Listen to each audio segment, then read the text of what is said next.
radio for the masses. Headline edition, July 8, 1947. The Army Air Forces has announced that a flying disc has been found and is now in the possession of the Army. If the game is rigged, change the game. Game changer. I occasionally think how quickly our differences worldwide would vanish if we were facing an alien threat from outside this world. This is Fade to Black with your host, Jimmy Church, on the Game Changer Radio Network and KGRA, the Global Radio Alliance.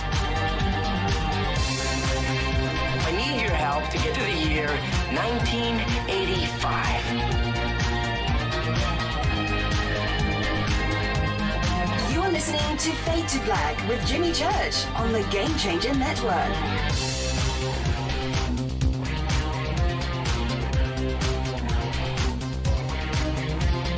Good evening. Fade to Black. Bespoke radio for the masses. Yeah. How you doing? How you doing? Today's Wednesday, October 7th, 2020.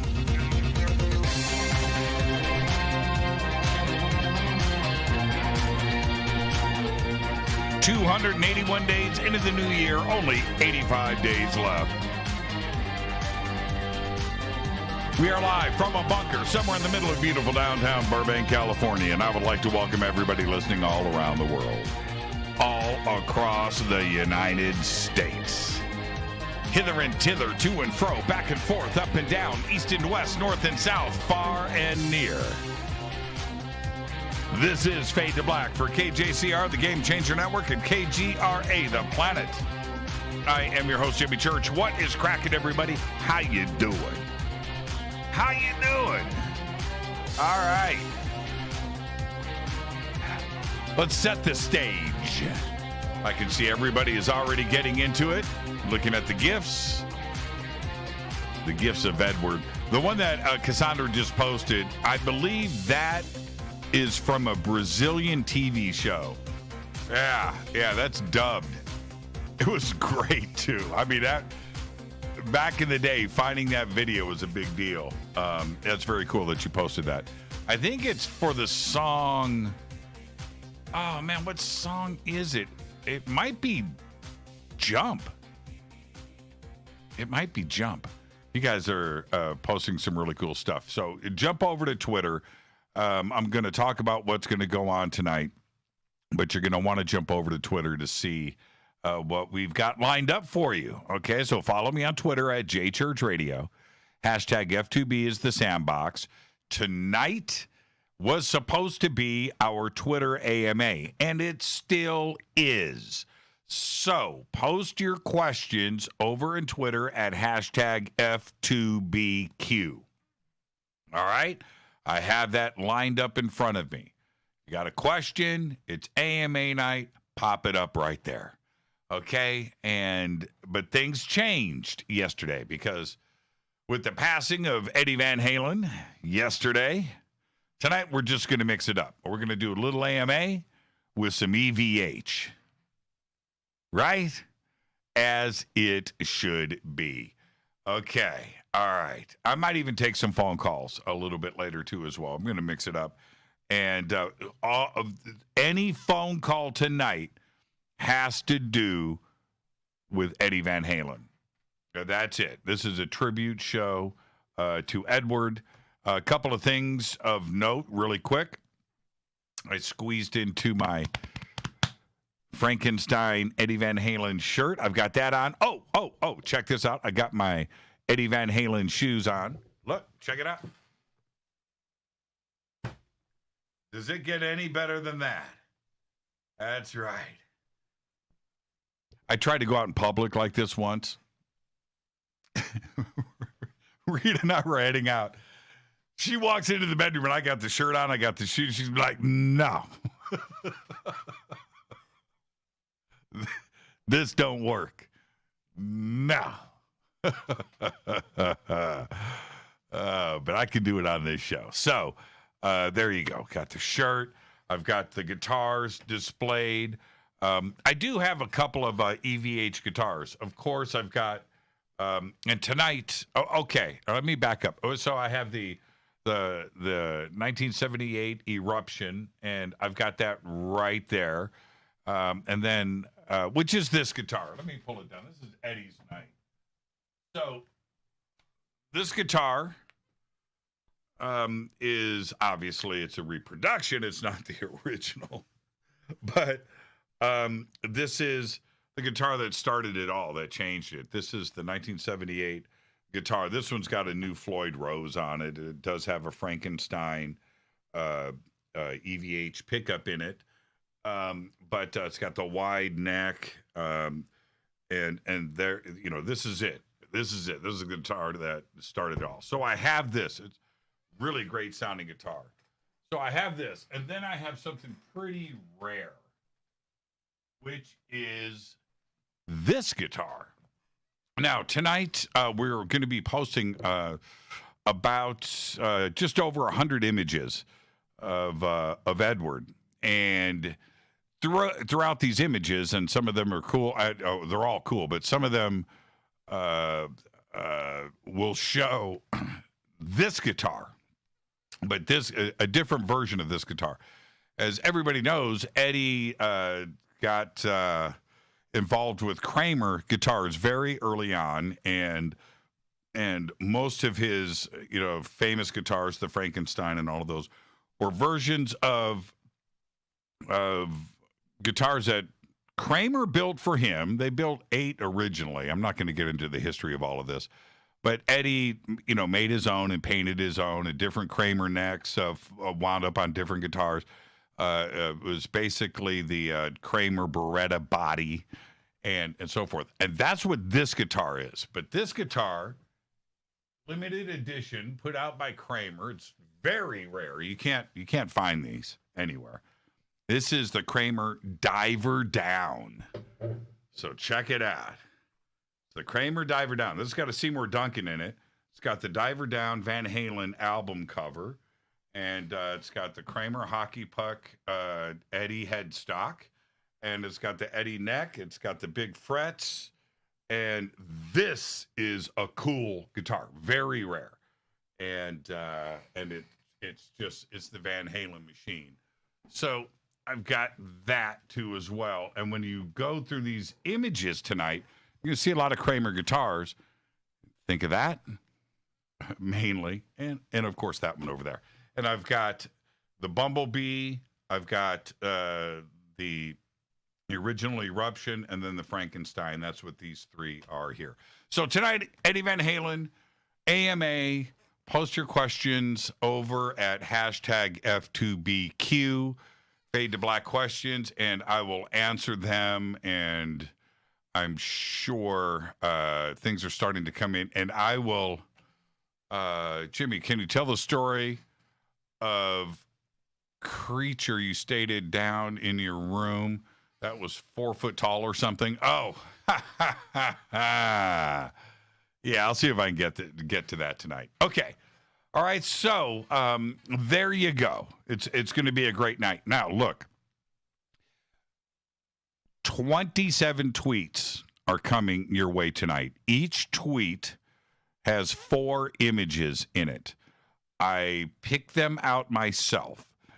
And some of them, and as they pop up, I will, like this picture here that Kaz just tweeted out. I've got a whole series of that. I used to have this poster. I'll talk about it a little bit later, but the pickaxe photo, there's a series of these. And yeah, okay, so including pictures like this. I also have some of the earliest pictures of Eddie. Got a picture of Eddie and Alex that's going to pop up, and they are like probably about a year old, 2 years old. And that's going to pop up. There's another picture of Eddie when he's 12 years old with his first guitar with his mom. Found that. That's going to be up there. I found some of the earliest pictures of Eddie in what looks like the Lions Club, the VA, the VFW. So there's things like that. Lots of vintage stuff. I like the vintage. So there's a ton of that. I got some pictures of Eddie with some cars. Later on in the show, you'll see some shots of Eddie with a Jeep. Just wait for that. That'll be popping up too as well. Now, it's a lot of images, and I hope I don't offend anybody in their Twitter feed where it's like, what's going on? Every 5 minutes, I've got 4 more pictures of Edward. And and I get that, and I don't like getting my Twitter feed clogged up by people where they, send out so many tweets, but tonight's special, and I hope that everybody understands what's going on, because I can't do this on my own. So they're set up, they're scheduled every 5 minutes for the entire show, 4 more pictures. And again, some of them, there's a few in here, probably 5 out of the 100, are probably the most famous pictures of Edward ever. Those had to, and they were pictures that I saw on the covers of magazines and things growing up that are absolutely iconic. So those are in there too as well. But I tried to pick the rare stuff. And I combed through. I had some stuff that I had saved on my drive over the years, and hopefully a bunch of these out of this over 100 images, maybe you've never seen before. And I hope it stirs memories, and I hope it stirs your emotions. It's a very special night tonight. Okay. All right. Does that set the stage? Okay. So hashtag F2BQ. This is still an AMA. Pop it up there. When I open up the phones later on, if we get around to that, Eddie Van Halen calls only. And I'm saying it now. Edward, don't call up and go, man, I saw a ghost last night. Don't make me hang up on you. Eddie Van Halen calls only. Okay? All right. I want to remind everybody what's going on. Now, a couple of things. This Saturday, I will be hosting a Disclosure Fest. I'm going to be hosting the first half of the day on Saturday, which is my birthday. And Disclosure Fest was originally scheduled to be downtown at the historic Los Angeles Park. Obviously, COVID and coronavirus changed all of that. It is now a virtual event being broadcast around the world on a bunch of different networks, including ours, and it will be up on our YouTube feed, and it's also going to be on our Fade to Black radio channel on Facebook. Okay, so it's going to broadcast live for those 2 days. Saturday, I am going to be hosting from noon to 3, I think, and that's my birthday. So I'm going to go in and host that. I want everybody to come over and check it out. It will be up on YouTube and Facebook here, and then throughout the internet, and you can go to disclosurefest.org and check all of that out. But I've got some very cool people that I'm going to interview. That's right. I wonder, can I say who it is? Shall I? I don't know if I'm cleared. I don't know. Okay, if I'm cleared, I'll post it on social media. And what was next? This Halloween, of course, the Dark Zone, I will be with them going on a ghost hunt of the Queen Mary on October 29th or October 30th, 30th, Friday the 30th.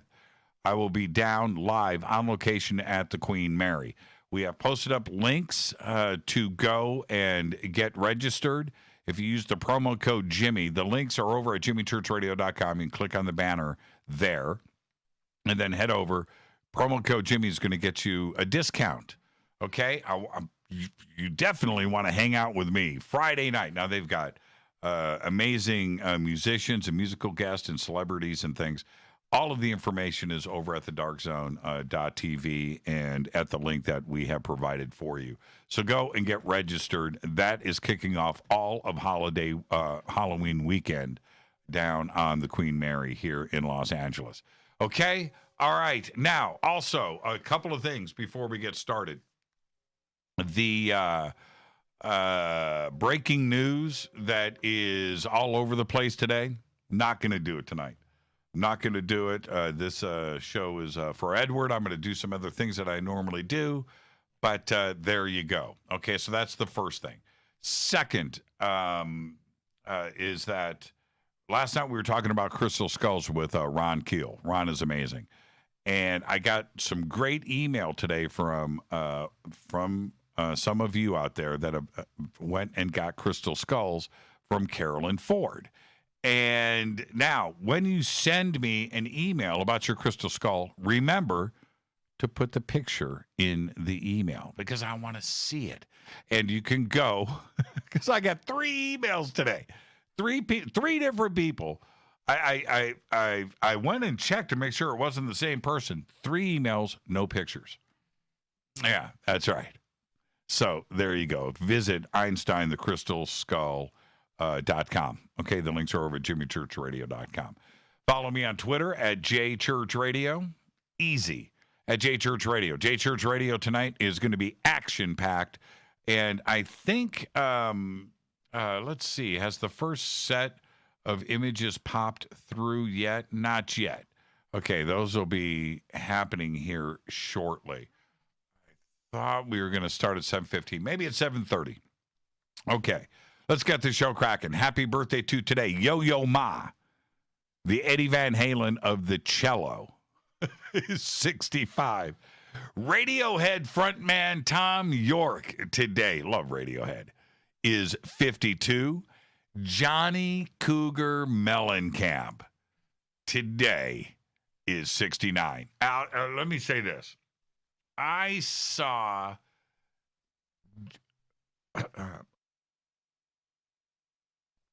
Johnny Cougar and the Zone. I think that was his band. Anybody in Indy right now can remind me of that, but I think it was Johnny Cougar and the Zone. I saw them open for the Kinks at the Indianapolis Convention Center. Or is it the Indiana Convention Center? Indianapolis Convention Center in downtown. There was probably 3,000-4,000 people at that show. I was in the front row. Johnny Cougar and the Zone. I knew early on that he was going to break. He needed the right thing at the right time. And then the next thing you know, Little Pink Houses. The world changed on that day, didn't it, with MTV? Johnny Cougar today is 69. Bon Jovi stickman Tico Torres, he's back in the band, is 67. All right. On this day in history, 2003, the day that you never thought would happen, actor Arnold Schwarzenegger becomes governor of California. California, the most populous state in the nation and the world's 5th largest economy, and the governor is an actor. We did it twice. I'm sure it'll happen a third time. Van Halen, women and children first. Yeah, I don't know. I don't know what the tweet is, but it's a reply. But yeah, women and children first. Great record. Great record. Fader fact: in 2013, Tadeusz Dudek, a Polish captain, ran his cargo ship, the 80-meter long MV Diano, ran it aground as he tried to sail from Scotland to Belgium. He plotted a straight line from Scotland to Antwerp, and he forgot that England was in the way. And that's your Fader fact. You should see the picture. This is a big boat. It's a big boat. And he just, oh, man. There you go. And apparently, like the first mate or whoever, right, number 2, fell asleep He just ran that thing into dirt. Tonight is our Twitter AMA, and with the passing of Eddie Van Halen yesterday, we're going to mix it up tonight. We're going to do a little AMA, which is here. I got it. Hashtag F2BQ is where you want to post your questions. And then, of course, we're going to celebrate the life of Eddie Van Halen. Okay. All right. Let me hit this River Moon coffee. I don't know. My birthday, before I get started here tonight, my birthday is Saturday. And I'm thinking about taking tomorrow night off, Fader night. Am I allowed to do that? To get ready? We have so much stuff to do. Is that okay? I mean, Rita's going to tell me no. You Fader knots. Is that okay with you if I take tomorrow night off? I feel like I need it. I feel like I should. So I'm leaving it up to you. You guys tell me. Can I take tomorrow night off? All right. All right. Now, okay. Eddie Van Halen. So I wanted to tell a story really quick. All right, tell a story. And I have so many. But now, let me start off by saying this.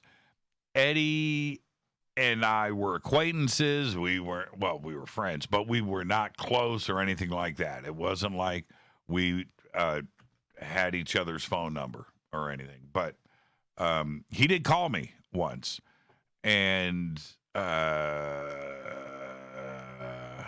came home. That's not the story I wanted to tell, but let me share this with you. I come home from work, blah blah blah blah blah, lights flashing. I got messages, and I pick up my phone, and I hit whatever star, whatever it was, and got into my voicemail. And it's a call from Matty Bruck. Now, Matty Bruck, great guitar player, by the way, is Eddie's right-hand guy. Really cool dude.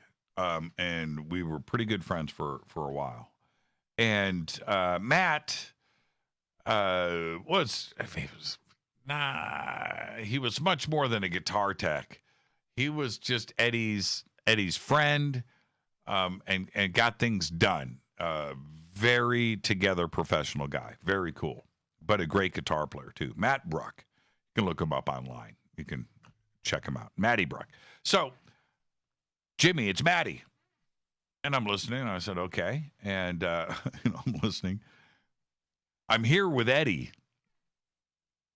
And I hear Eddie in the background. Sup, Jimmy? And I was like, Eddie Van Halen just said my name. And Matt goes, now, about this gear, and there was a mixer that they wanted to check out, something portable to take on the road. Would love to get one. And then Eddie yells in the background, I would love to get Matty on the show to tell the story.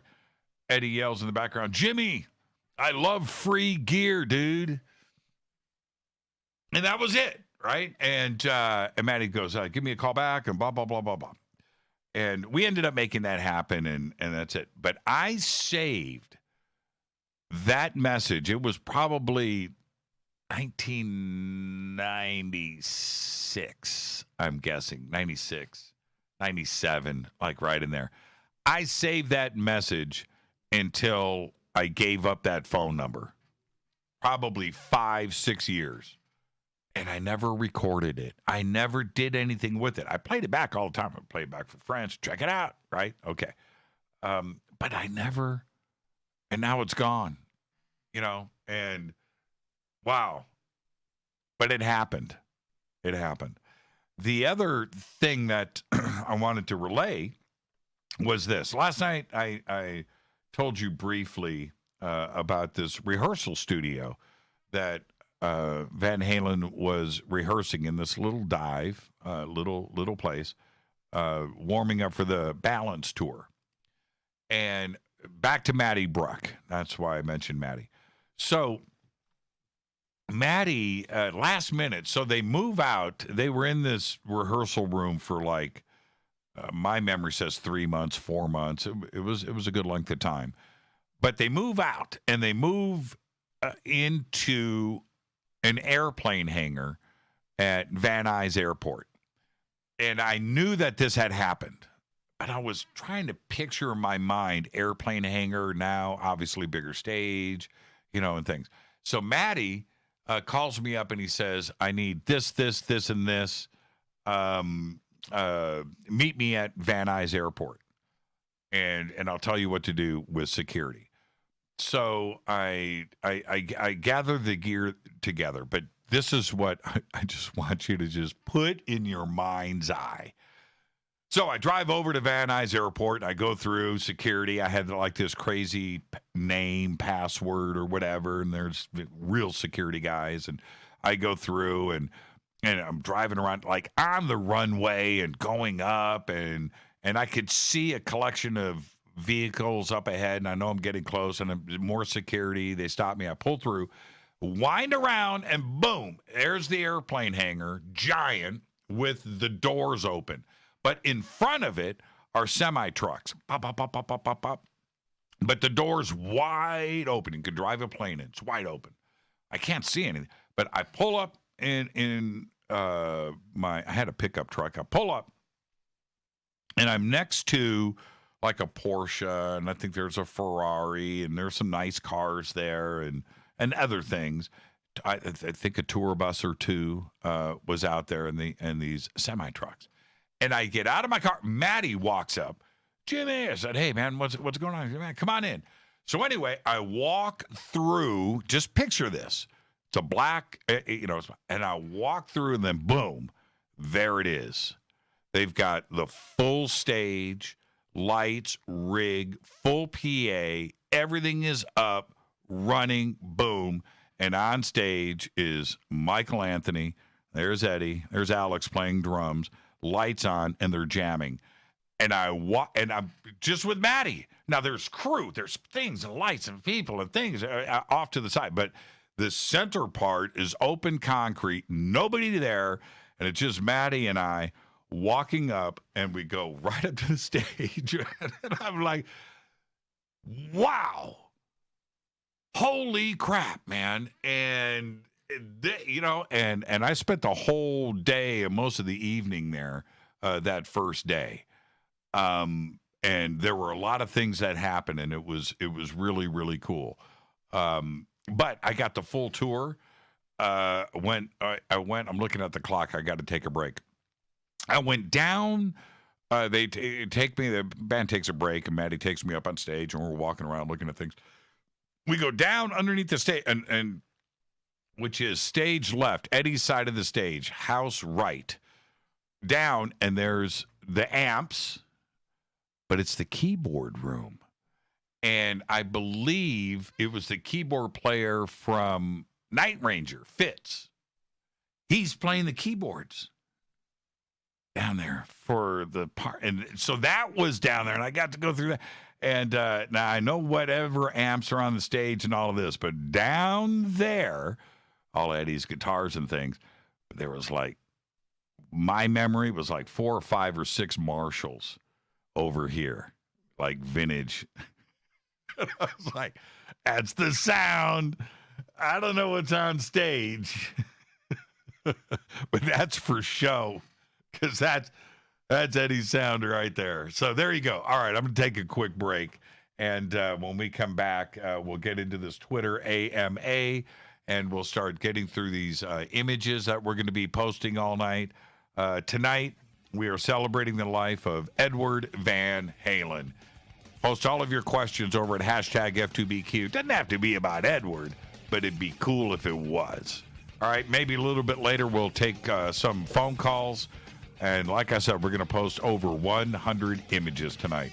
I'm your host, Jimmy Church. This is Fade to Black. I'll be right back. Stay with us.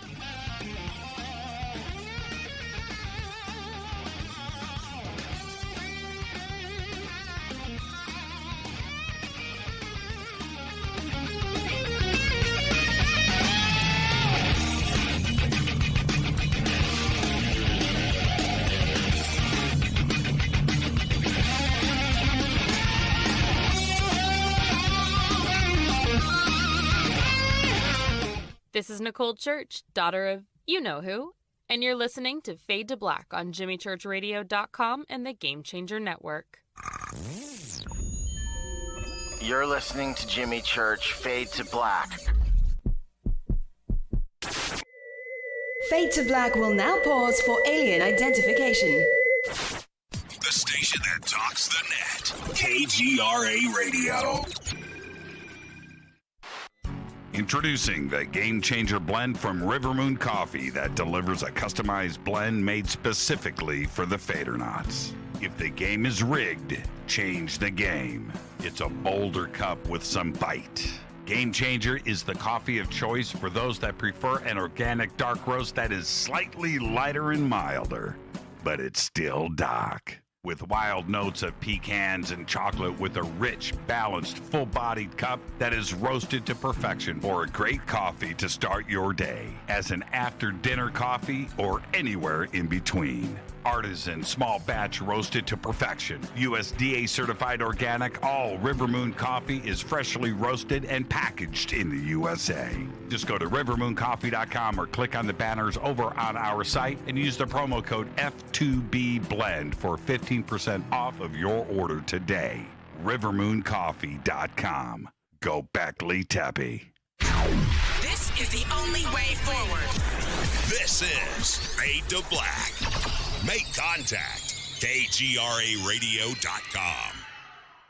This is Jimmy Church of Fade to Black, and you can get our podcast for just $2 per month. All you have to do is click on the podcast banner over at jimmychurchradio.com.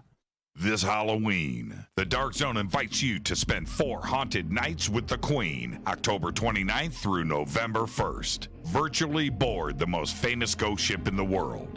Get your boarding pass now because you'll get to join me, Jimmy Church, on Friday evening when I go ghost hunting. Live, when anything could happen and probably will. And here's the deal. For just $19.99, you get virtual access to the entire Queen Mary, 24-hour surveillance of the most haunted rooms, interaction with your favorite paranormal investigators, very special celebrity guests including Kane Hodder, that's Jason from Friday the 13th, and Chad Lindbergh of the TV series Supernatural. Musical guests including Filter and Beasto Blanco. There will be a costume contest and a Day of the Dead celebration. Halloween is not canceled. For your boarding pass and info, just click on the Dark Zone banner at jimmychurchradio.com and throughout our social media. When you click on that link, just use the promo code Jimmy for a special discount. That's right. You are invited to spend 4 nights of Halloween with the Queen. Hi, folks. It's troubling times, and fear is pushing emotions, which in turn pushes health the wrong direction. Do you ever get an ache because life is uneasy? Try Life Change Tea at getthetea.com. Life Change Tea works on your digestive tract, helping to move food through quicker and comfortably so your health is spot on. Life Change Tea may not help with world issues, but it will help with your digestive issues. A glass a day helps keep the intruders away. So, change your life today. Log on to getthetea.com. That's getthetea.com. If your health game is off, get on by ordering Life Change Tea. Getthetea.com. And while you're on our site, look around at the great non-GMO organic supplements. And if you're a sales shopper, go to our specials page and see what's for you. I've been drinking the tea for 12 years and I'm sure glad for its health benefits. Again, that's getthetea.com. Getthetea.com. The tea that makes you go. 9 out of 10 geneticists agree. Fade to Black is not your father's radio show on the Game Changer Radio Network and KGRA, the planet. Hi, this is Rob Reiner from Anvil, and you're listening to JimmyChurchRadio.com. What's up? I'm Chris. What up? This is Kyle Massey, and you're listening to Jimmy Church Radio.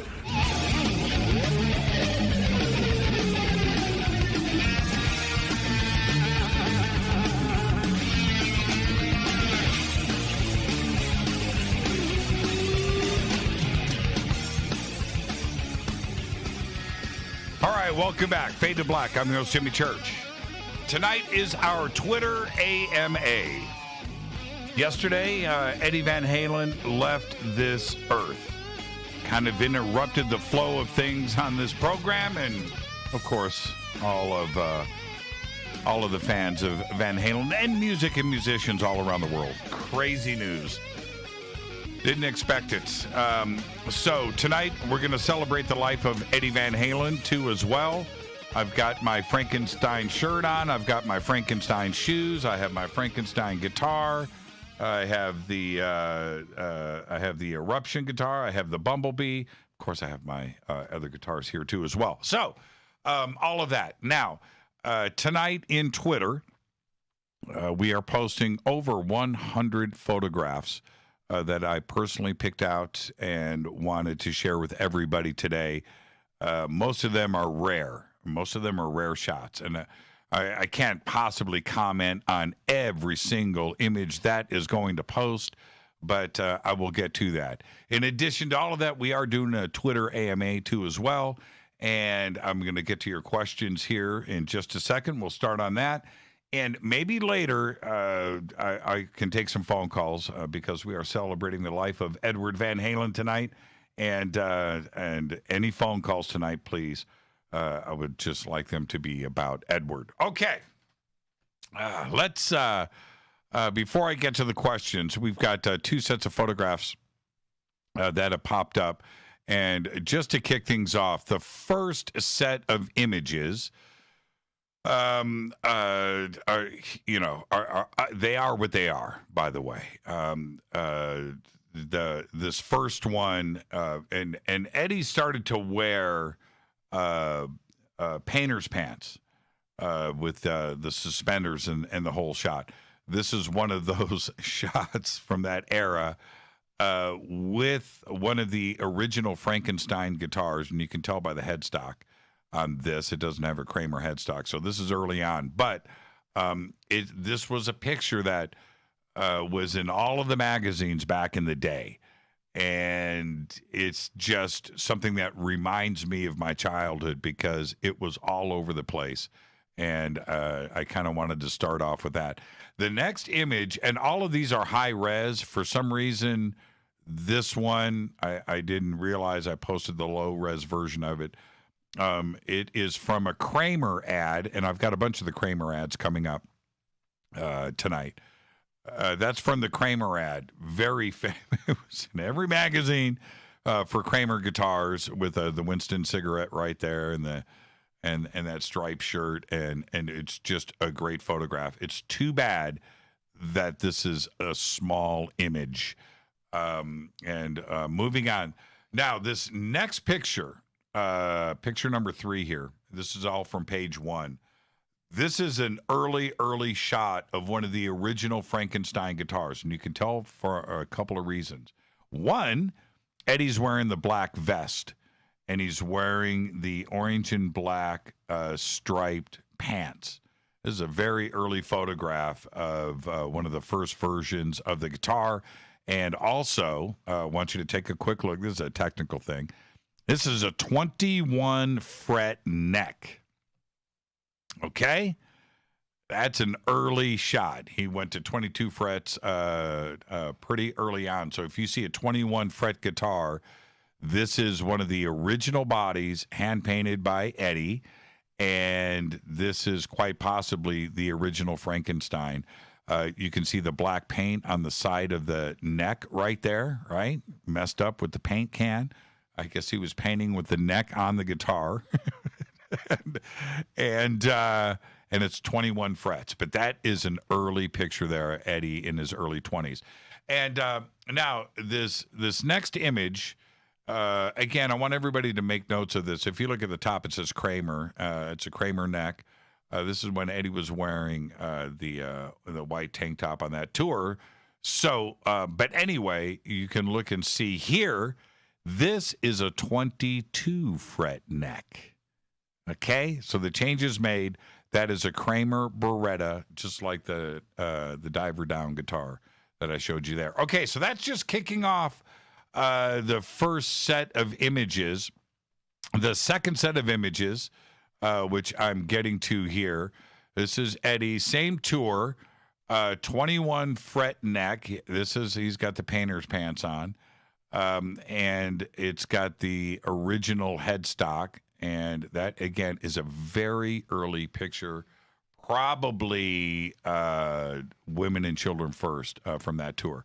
The next shot is also from the same tour. Wow, I thought this was high res. That was Eddie with a different set of painter's pants on. Same guitar. Okay, very cool. And this last picture here from page 2 is also the last image that we're going to post tonight as well. This is Eddie not too long ago doing the jump. And, yeah, he's probably 63 here. He died at the age of 65. Okay, so there you go. And I'm really enjoying everybody's stuff. Okay, page 3 just popped up. And not to dwell on this, just go through the pictures and enjoy. But now you can start to look at these. This is Eddie's 5150 guitar. And I've got a small version of that coming. I'll have it here in a day or two. This next picture, this is Eddie with the original guitar. This is from 1978 on their first tour. Look, NBC News is labeled there. The next image is Eddie with Michael Jackson, and obviously playing Beat It. But he's wearing the Dice shirt, and I actually had one of those Dice shirts. I wanted one so bad, and I finally got one. The next image is one of my favorites. Is Eddie doing two-handed tapping. He said he was playing the guitar like a piano, and he was going to whip this out on the next tour. This particular guitar, for him to play that, you can see on the back of it, if you look, it had a little stand that would unfold, and he could play the guitar flat. And there you go. And that's what he's doing here. This was a big deal. I'll never forget that on that tour. All right, let's get to some questions here. Twitter AMA. First question up is from Bill. Bill says, so what was the aftermath with the rental company? That one with the desert. Oh, you're talking about in Roswell. Right. You and Rita pulling in. What was the aftermath of that? Okay. The aftermath was nothing happened. When we returned the car to the rental company, before we returned it, we reported what happened. We called, spoke to somebody, reported it, gave them all of our information, and they had that. We returned the car, didn't say anything to the guy that we were checking the car in with, and jumped on the plane and got out of there. But they never contacted us. There was no aftermath. We did the right thing. We reported it. But yeah, there was no aftermath. They didn't contact us. We were the story again. No. Next question from Madeline. Is it Madeline or Madeline? If you could be in any rock band, which one would it be? This was my question before the EVH news. Okay, fair enough. If I could be in any band, Black Sabbath. I got to go Sabbath before I even say Van Halen now, or Ozzy would be cool. But man, Black Sabbath, Deep Purple, ZZ Top would be cool. I could roll right into that scene and have a good time. But no, I'm going Black Sabbath.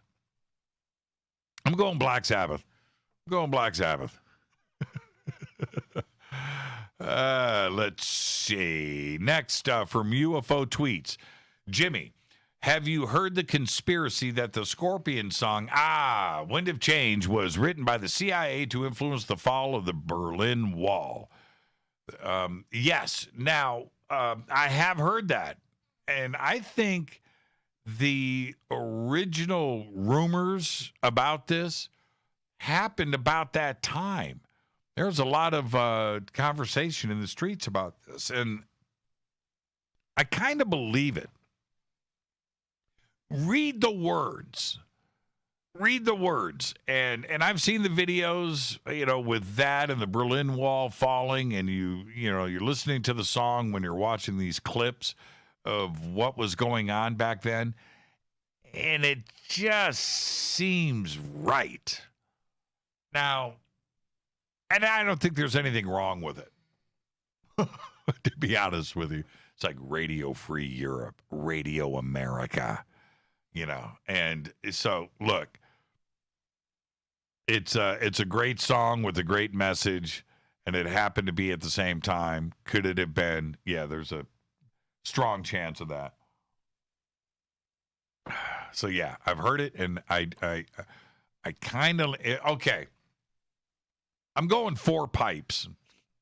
I'm going 4 pipes on that one. This is from Third Stone Studios.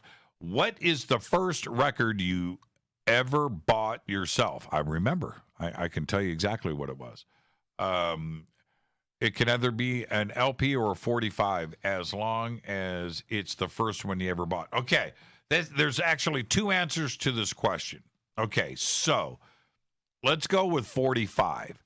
The first 45 I ever bought, and I was 8 or 9.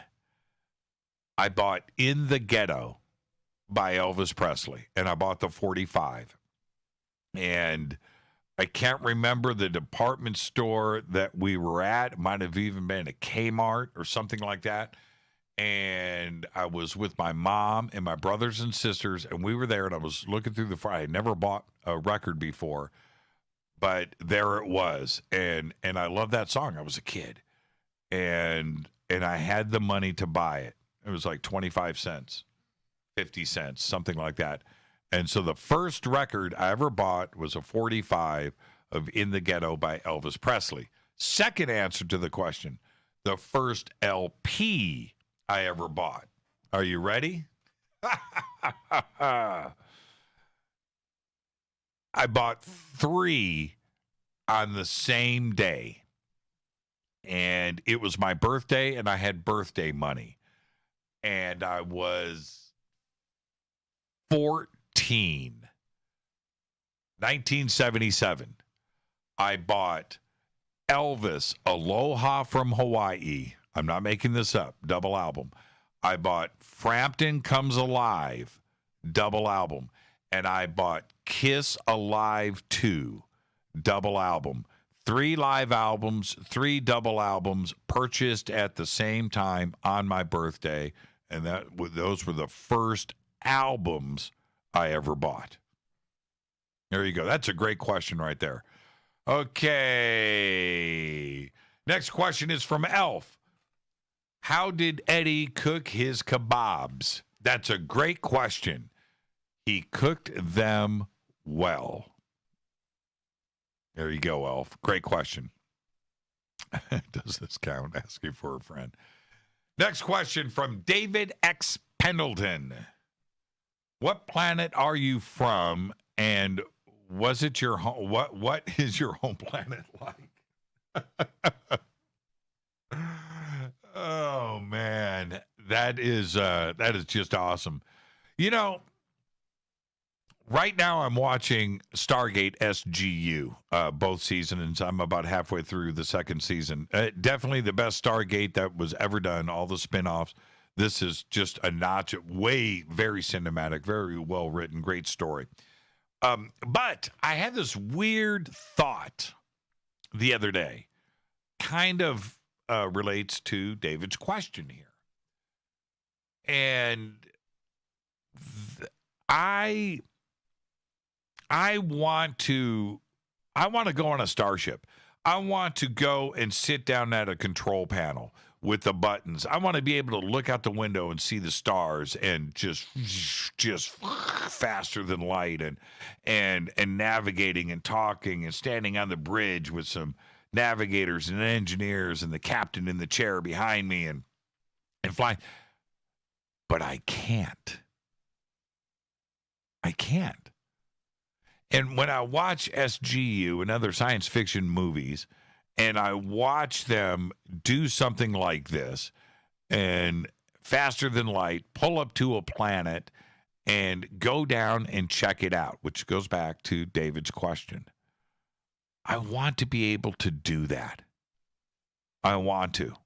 So how do we do it? How do we pull it off?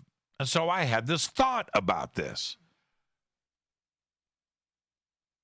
I want to make sure that on my deathbed, if that's the way that I go, right? I want to be watching the coolest science fiction of all time, and I want that element playing in front of me. 2001. It doesn't matter. Stargate SGU. Doesn't matter. But I want that to be like my last thing. So hopefully, as I go to the other side, that I am in that world. And maybe I'll get to experience it. But that was my thought. Is that twisted? Is that morose? I'm going to put that in my will. I want to make sure. You know, I'm going to be 90 years old. He's only got a couple hours left. Let's get the friends and family in here, and so they can have their last goodbyes. And I'm going to go put on Stargate SGU on the big screen. Let me ride this out. This is how I want to go. Okay, anyway, I had that thought.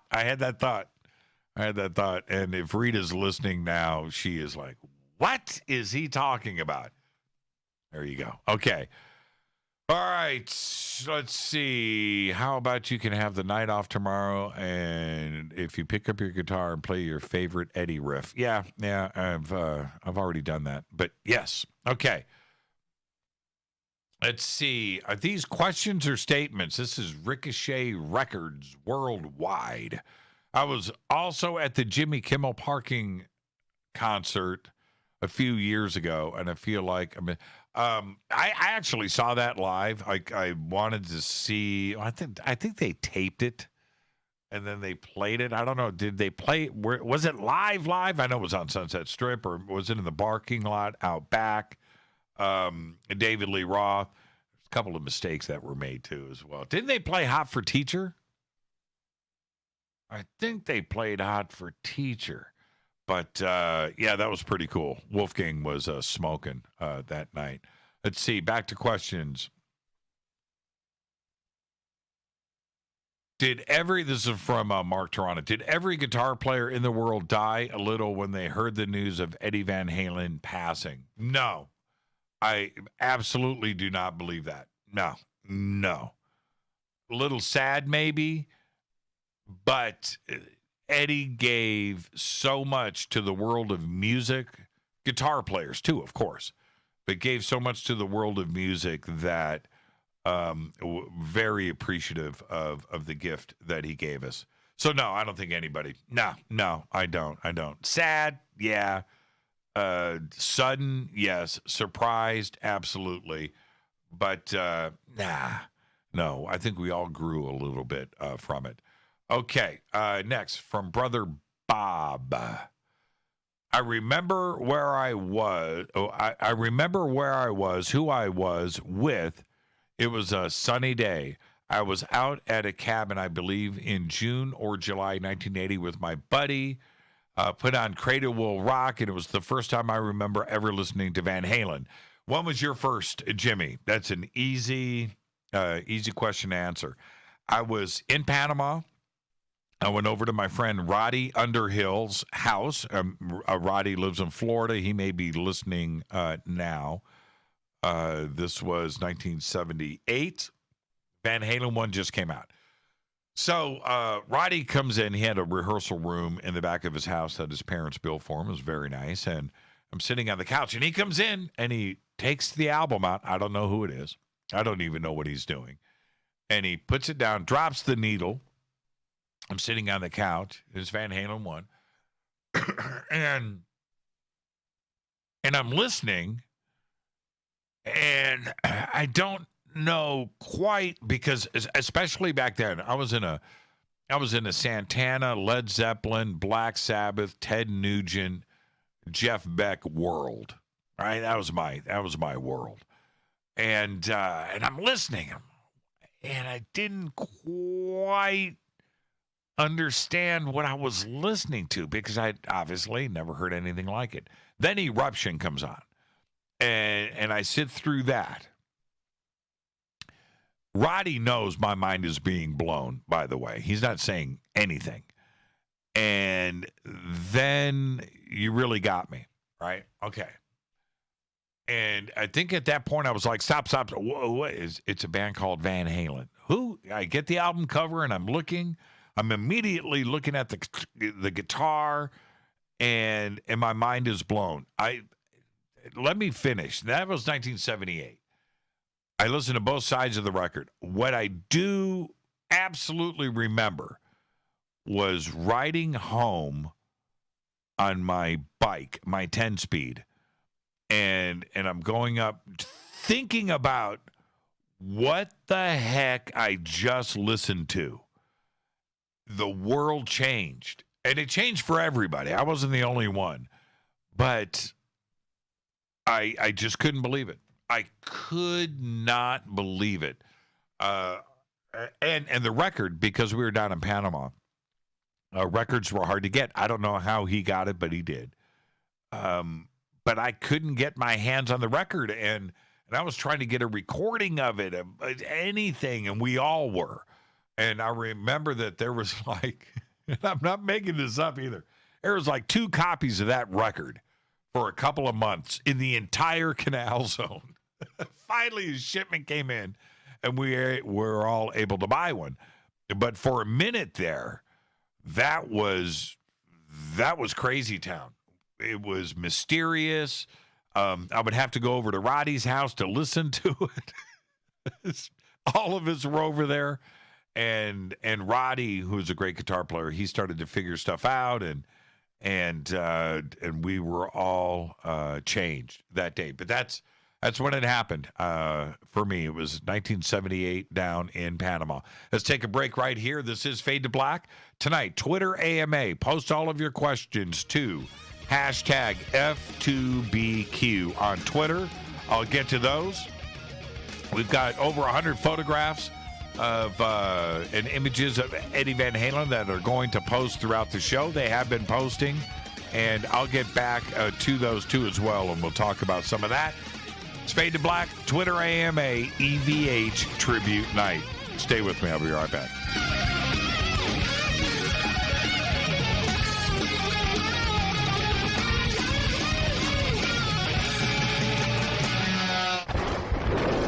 This is Fade to Black with Jimmy Church on the Game Changer Radio Network and KGRA, the Global Radio Alliance.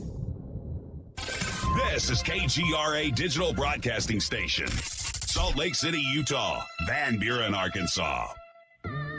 Hello, my name is Billy Carson, and I am a best-selling author and the founder of ForbiddenKnowledge.tv. Together with my team, we have built an all-new conscious streaming TV platform designed with every family member in mind. If you have ever wanted to travel the world and attend lectures and workshops from your favorite speakers but weren't able to, look no further. ForbiddenKnowledge.tv. There are dozens of workshops and lectures from speakers you know and love. We have also included amazing categories to assure that your consciousness is entertained and elevating on a daily basis. Amazing interviews, ancient history, ascension knowledge, wisdom teachings, documentaries, conspiracies, mysteries, health and fitness, conscious cooking, meditations, finance, yoga, and so much more. To start your free trial on any mobile device or computer, surf to ForbiddenKnowledge.tv. That's Forbidden Knowledge with the number 4, ForbiddenKnowledge.tv. Again, visit ForbiddenKnowledge.tv today. Listen, I know, and you know, that you've always wanted your first crystal skull. Or maybe you're a collector just like me, but you just don't know where to go to find the real thing. Then I met Carolyn Ford over at EinsteinTheCrystalSkull.com. Carolyn is the guardian of Einstein, one of the most respected ancient crystal skulls in the world. All of her unique skulls have been imprinted sitting with Einstein in his sacred lodge and are carved from the finest gemstone and materials. Imprinting is the process of receiving the ancient wisdom from the master skull or master computer. Einstein, the ancient crystal skull. To see Carolyn's current collection of crystal skulls, just visit her store at EinsteinTheCrystalSkull.com or click on the banner over on our site. Don't forget to use the promo code Jimmy at checkout to receive 10% off of your order today. That's promo code Jimmy. Finding your first or next crystal skull is easy. Just visit EinsteinTheCrystalSkull.com. When you take the beans from Central America with dashes of Indonesian and African mixed in and then roast it to the dark side of fade to black, you create the ultimate brew of fringe. Introducing the Fade to Black blend from River Moon Coffee. Yes, River Moon's darkest customized roast was created for the love of Fade to Black. The alchemy of masterful roasting and smoking the beans is in every sip of this full-bodied, dark Java. I need my coffee dark, deep, with distinct bittersweet chocolate highlights, just like the bunker. Leaning further into the darkness of the roast is Fade to Black blend from River Moon Coffee. Just click on the banner at jimmychurchradio.com and use the promo code F2BBLEND for 15% off of your order today. Go Beckley Teppy. Hello, I'm Katie, and you're listening to my main man, Jimmy Church, on jimmychurchradio.com. Hi, this is Ray Hobbs here, repping the planet, and you're listening to my good friend, Jimmy Church, Fade to Black, on the Game Changer Network and the KGRA Digital Broadcast Station. This is Toby Kebbell. You're listening to jimmychurchradio.com. Don't hurt me, Jimmy. I'm only little. Hey, I'm Adrian Grenier. And this is Ari Gold. We're the Honey Brothers. We are also the Honey Brothers. Hey, I'm Adrian Grenier. And I'm Ari Gold. We're the Honey Brothers. And you're listening to Jimmy Church. The Revolution. This is Jimmy Church of Fade to Black, and you can become an official Fadernaut by just going to our membership section at jimmychurchradio.com. Hello, this is Serena Wright Taylor from Conscious Life Expo, and you're listening to Fade to Black with Jimmy Church, who holds the Lucky Pony record for the best astrological chart since 1963. True story. This is Micah Hanks of the Gralien Report, and you're listening to Jimmy Church on Fade to Black, across the globe on the Game Changer Radio Network and the one and only KGRA Radio, The Planet.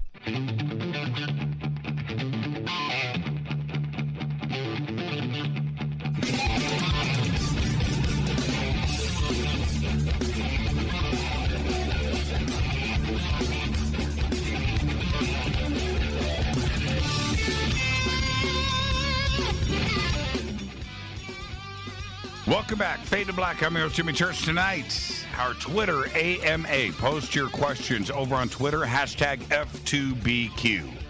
I'll get to all of those. We're also celebrating the life of Eddie Van Halen tonight. And I want to get back to some of these images. On page 3 in the tweet, there is a 21-year-old Eddie Van Halen right there. Publicity photo. And that's just a crazy shot right there. I don't know where he got that shirt. Image number 4. Number 3 is another vintage shot of Eddie, 21 fret Frankenstein. Great shot. And this image, image number 3, these are all random. They're not in any order. But just a classic shot of him and Dave back in the day. And again, you can look at the Frankenstein painter's pants and the bandana and look at the era from that, but that's an old shot. But it's the 4th shot here with Eddie in the blue jumpsuit. Now, this guitar is a famous guitar. Eddie built all of his guitars. We all know that.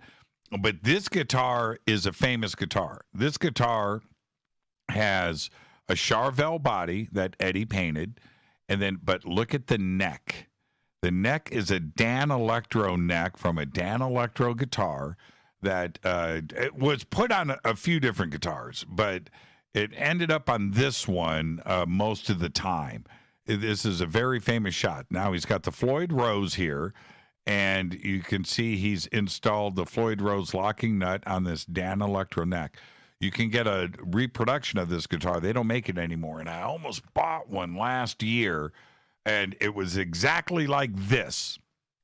And I passed on it. Now they don't make them anymore. And I should have jumped.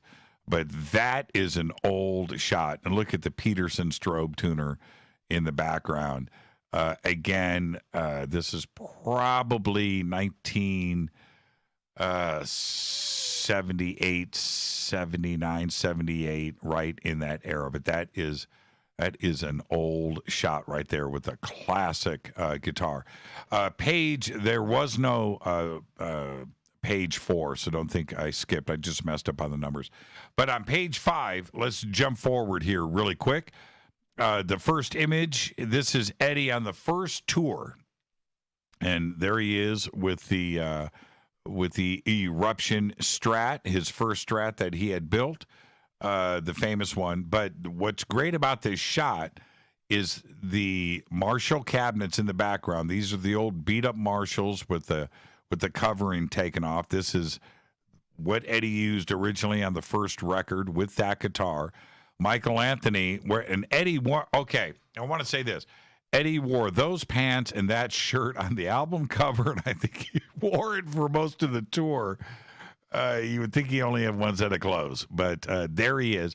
And look at Michael Anthony in the background with the black and white striped shirt that he wore everywhere too as well. And you can also tell with Alex with the silver sparkle Ludwig set. That is an old picture.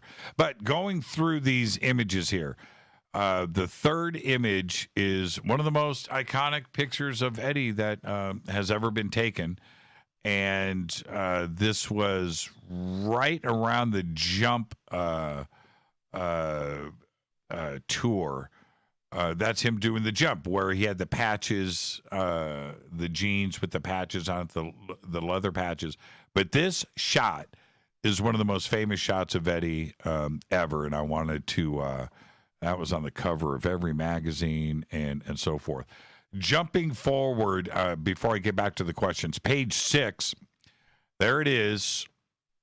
That's the shot, the Dice T-shirt, tank top, with the bandana, with the 5150 Kramer guitar, cigarette in the headstock, one of the most classic pictures ever, and you don't see his face. Now, going back, I want to go to image number 4 in this series. Again, very early shot. You can tell by the shirt and the drum set, but the guitar. And again, this is probably from 1978 on their first tour.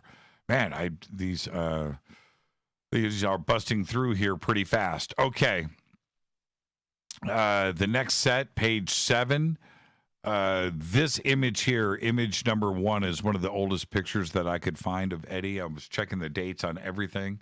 And this is probably from, judging from what he is wearing here, from the Pasadena Civic Auditorium, somewhere here in Southern California. Very early shot.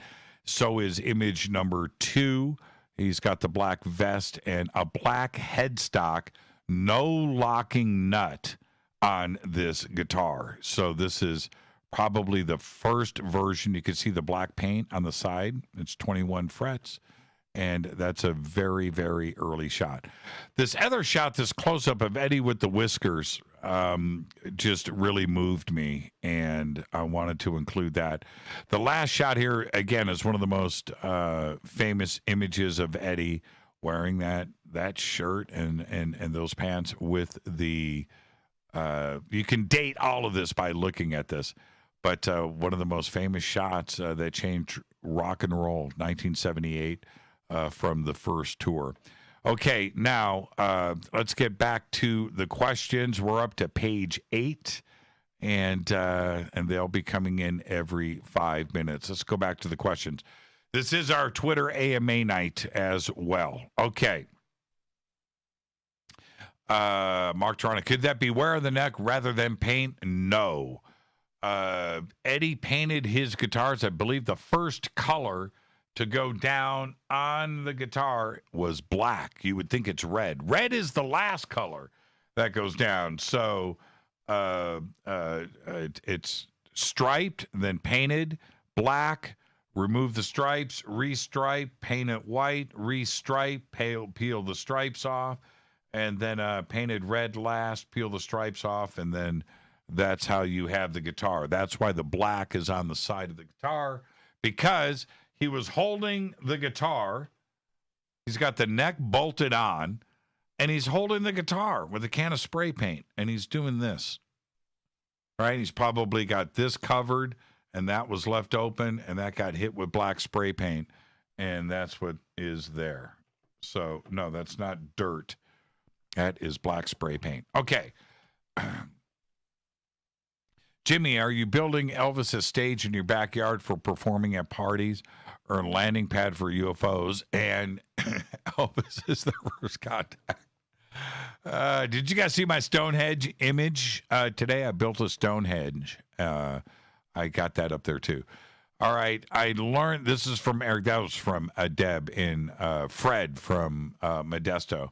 Deb from Sacramento. Eric says, I learned today that Eddie didn't read music and rolled freelance style. I'm not so sure if that's accurate. Now, reading music for guitar, that's another issue altogether. But I know that Eddie studied music at Pasadena City College, and I believe he played piano there. So I don't know officially. I've heard both versions of it, that he did study music at PCC. And to do that, you got to learn how to read music. Now, did he write music? That's a different thing. Did he read? Probably. Did he read music for guitar? That's difficult. Reading music for guitar is a whole nother ball of wax. But did he do it for piano? I think that he did. Okay. How did you and Rita meet, and who was interested in who first? Great question, John. And that will always be our story. That's going to stay between us. There you go. Okay. It's a good story, though. It's a good story. I still can't believe it, the way it went down. Stacy with an I says, what book do you have that has been in your possession the longest, and why have you kept it around? All that stuff is packed in boxes in our garage. I would say, what would be down there? Probably, I still have the original Rama books from Arthur C. Clarke, paperback, of course, and those have stayed with us. So those are down there, and that would be 1990-ish in there, somewhere in there. I also have the original Roswell books. I have all of them. I have the Berlitz, William Moore, Roswell book, whatever that was called. I have that. I have all of the original Stanton Friedman Roswell books. Those we have hung on to. And also Schmidt.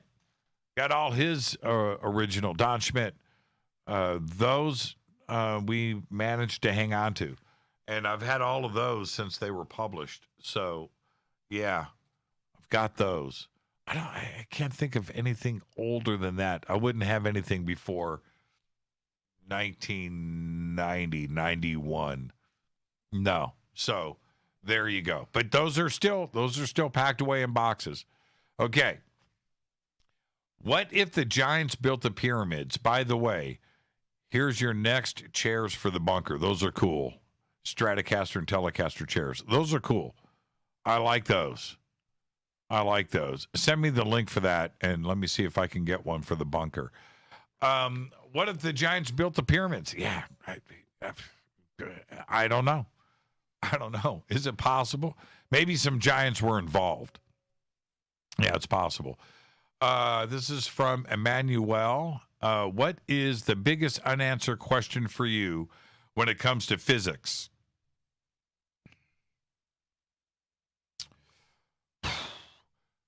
I got to go with faster than light.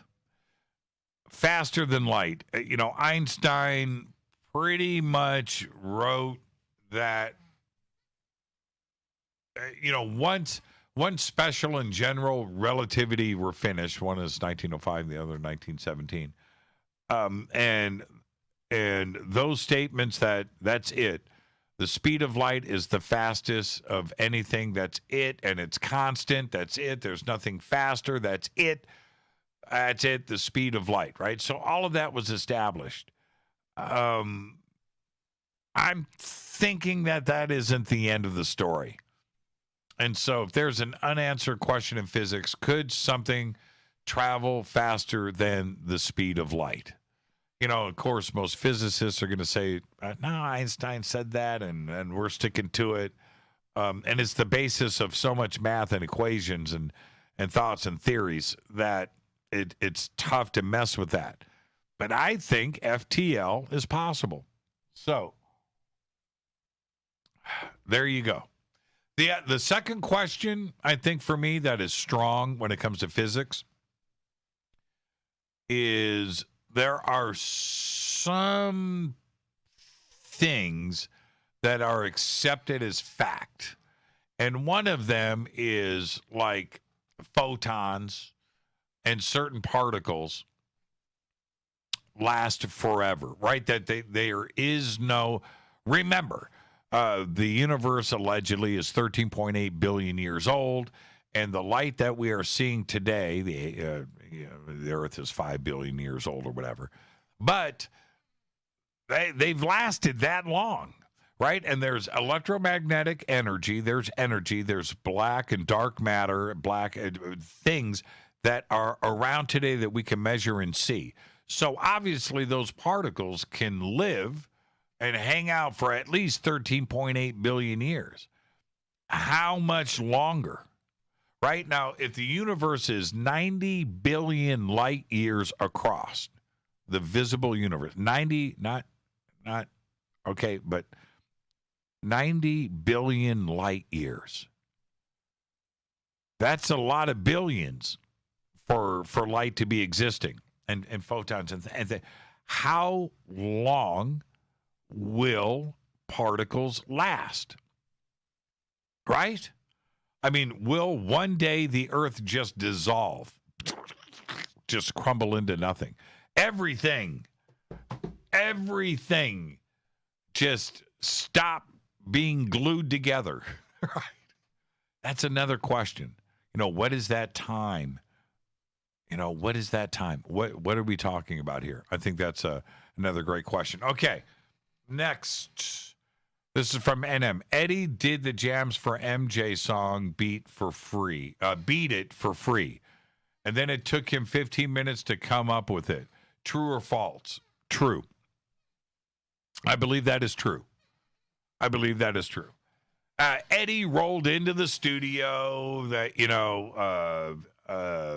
he's invited in, listened to the tracks, said, okay, jammed along with it for a little bit, and then said, press record. I got this. And that's how it went down. So, yes, that's true. It was 15 minutes. And he said, see ya, gotta go. But, yeah, absolutely. Cool stuff. From Bruce M., off subject. Why in the hell are we shooting down UFOs in Brazil? I didn't know we were shooting down UFOs in Brazil, Bruce. Let me know. Get back to me on that. Get back to me. Let me know what's happening. All right. You may have already told the story, but where, when, and how did you first meet Rita? I just answered that question. Great question, though. What would Rita say about the first time she met you? Oh, okay, what's going on, everybody? Rita's going to go, first off, this Twitter AMA is about you. It's not about me. That's what I'm going to hear after the show, everybody. Second, personal stuff when it comes to stuff like that, it just doesn't get discussed on this show. I appreciate it, though. Plus, I got to deal with it later. What are your top 5 Van Halen albums? Easy. I'm the first 5 in order. No. Hold on. That's wrong. Van Halen 2 is my favorite. Diver Down, Fair Warning, Women and Children First, Van Halen 1, in that order. There's reasons why, for me, Van Halen 1 isn't number 1. Okay? It's a great album, game-changing album, and all of that. But Van Halen 2, they got their feet on the ground, and the songwriting really went to the next level. And then Fair Warning, holy crap, right? Diver Down, foofa, man. And then Women and Children First, the reason why that isn't my number 2 behind Van Halen 2 is because what happened on Fair Warning and Diver Down. So Women and Children First, number 4, and then number 5 would be Van Halen 1. And that's sacrilegious. I get it. It's blasphemy. I understand that, but that's where I'm going. All right? Okay, so I just answered that. Roth or Hagar? Roth. And the more that I listen to the Hagar stuff, the closer it gets to almost being a tie, but it's not. Okay, it is not. 2 different bands. Okay, 2 different bands. So the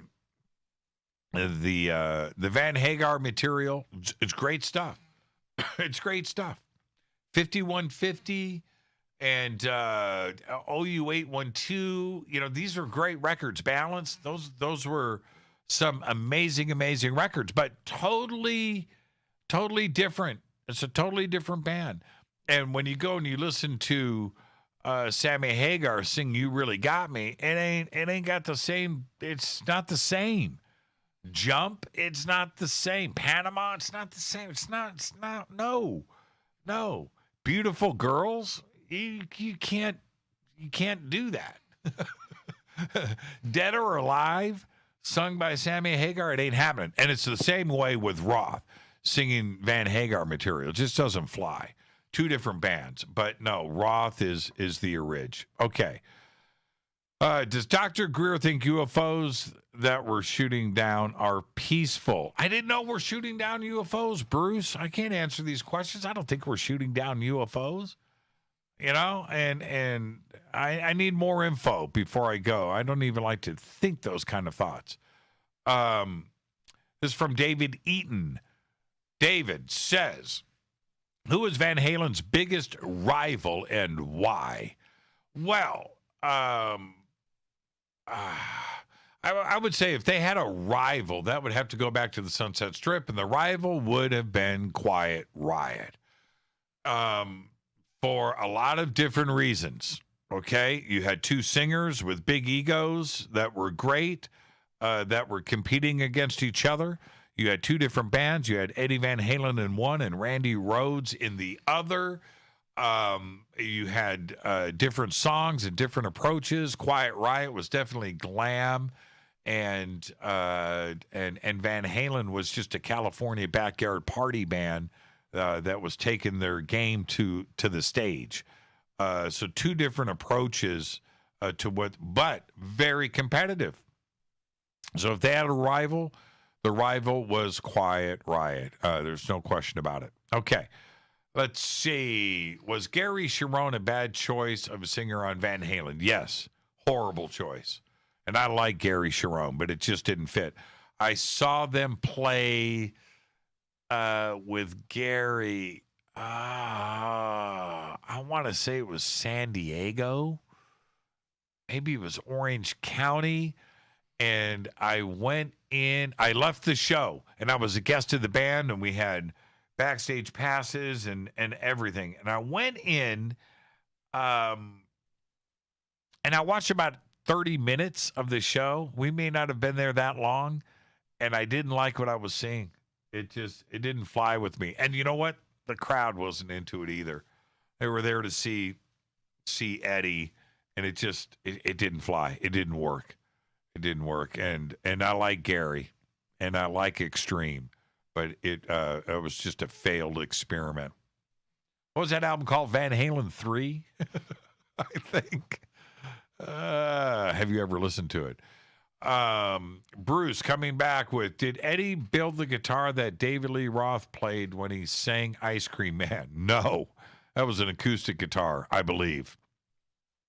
I don't believe that guitar even went through the PA system. I think it was there for show, Bruce. From David, did Eddie ever play Slide? And if he did, was it with a beer bottle? The answer is yes. I think he did it with a Schlitz malt liquor can, actually. But the song, what comes to mind, Women and Children First. There you go. Women and Children First. Played slide guitar on that. Okay. I've got time for one more question. This is from TB. Jimmy, I've always admired anyone who can play guitar, whether classical, rock, or jazz. Stanley Jordan's 12-string is crazy. You're right about that. How hard is it to play a guitar with over 20 frets? Well, they all have. Well, most guitars have at least 21. I just went through that. I have some 21 fret guitars here. There's a Strat right there with 21 frets. There's a Strat right there with 21 frets. Here's another, the Stevie Ray Vaughan. That's got 21 frets on it. But I've got 24 fret guitars. The Steve Vai guitar is 24 frets. This Jackson here is 24 frets. And what's weird for me, I don't use those frets, but they're there. They're there for looks. That's 22 frets. That's 22. That's 22. That's 22. So most guitars have over 20 frets. Now, getting to 24 frets, do I don't know. I don't know if most guitarists use them. 22 frets, you bend up to 24, and that's the magic. So there you go. All right. Yeah, let's take a break. This is Fade to Black. I'm your host, Jimmy Church. Tonight, our Twitter AMA, and we're paying tribute to Eddie Van Halen. When we come back, I'll go back and review some of the latest images that I have posted, and we'll talk about those and get back to your questions. It's Fade to Black, Twitter AMA, and celebration of the life of Eddie Van Halen. I'll be right back.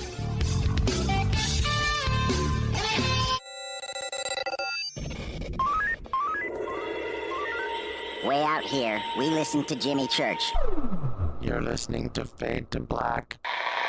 Always on the edge of the hottest alternative talk. Jimmy Church with Fade to Black. KGRARadio.com.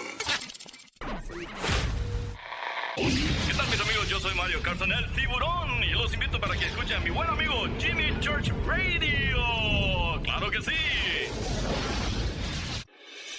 Do you want to be an official Fadernaut? Of course you do. This is Jimmy Church of Fade to Black. Just go to our membership section at jimmychurchradio.com. This Halloween, the Dark Zone invites you to spend 4 haunted nights with the Queen, October 29th through November 1st. Virtually board the most famous ghost ship in the world. Get your boarding pass now because you'll get to join me, Jimmy Church, on Friday evening when I go ghost hunting. Live, when anything could happen and probably will. And here's the deal. For just $19.99, you get virtual access to the entire Queen Mary, 24-hour surveillance of the most haunted rooms, interaction with your favorite paranormal investigators, very special celebrity guests including Kane Hodder, that's Jason from Friday the 13th, and Chad Lindbergh of the TV series Supernatural. Musical guests including Filter and Beasto Blanco. There will be a costume contest and a Day of the Dead celebration. Halloween is not canceled. For your boarding pass and info, just click on the Dark Zone banner at jimmychurchradio.com and throughout our social media. When you click on that link, just use the promo code Jimmy for a special discount. That's right. You are invited to spend 4 nights of Halloween with the Queen. So, you love talk radio? Then you'll love TalkStreamLive.com. TalkStream Live is always on, 24/7 with the best streaming talk shows. Find your favorite talkers and discover some new ones. It's free, readily available online or on mobile with any smartphone or tablet. Finding your favorite talk shows all in one place has gotten a whole lot easier. Just go to TalkStreamLive.com. Be sure to download the free apps from Google Play or the iTunes App Store. You listen to us, and we listen to you. And so does the CIA. KGRARadio.com.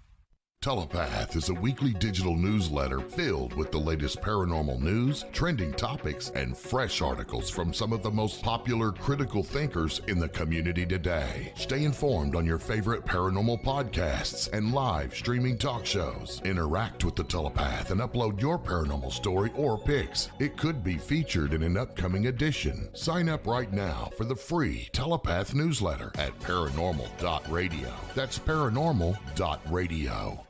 Including the network you're listening to right now, the Paranormal Radio app, free in Google Play and the iOS App Store. You are listening to Fade to Black with Jimmy Church on the Game Changer Network. Oi, oi, I'm Reese Evans. You're listening to Jimmy Church. This is Revolution. The revolution will not be televised. The revolution is on radio. Ciao.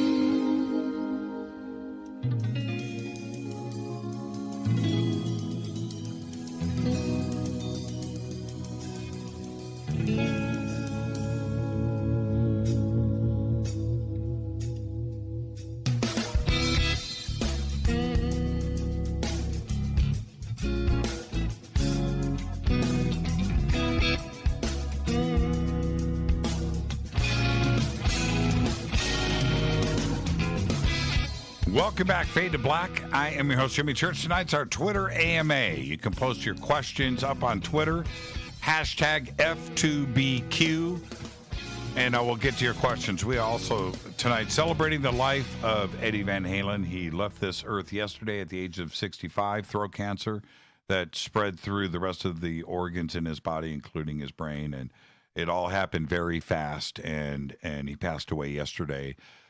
Here in Los Angeles and Santa Monica. Okay, and so we have posted up, we're going through just over 100 images that we posted up in Twitter. And before I get back to the questions, I want to go to page 8 of the images. And image number 1 is a crazy image. This is Eddie playing miniature Les Paul for the song Little Guitars. And this is the guitar that I think he played a mini Strat sometimes too as well. I could be wrong. But there he is playing the miniature Les Paul for the song Little Guitars. Great song, and this is just a great image. The other 3 images here are just classic images of Edward that just stir the emotions. They're great. But if you go to page 9... the second image here is an important image, and it's a rare image. It's Eddie playing his double neck Kramer guitar. Very famous guitar, rare guitar, didn't play it that often, and there's a lot of rumors that were around about this guitar. But let me say this, okay? First off, he's got a Kramer Beretta neck, the maple neck that's down on the bottom, the white neck, with the Floyd Rose set up and things. But it's the neck above it that is unique. It's set up as a 12-string. This is an aluminum Travis Bean neck that may or may not have been made by Kramer. But that's a Travis Bean aluminum neck. It's 12 strings, 6 on the top.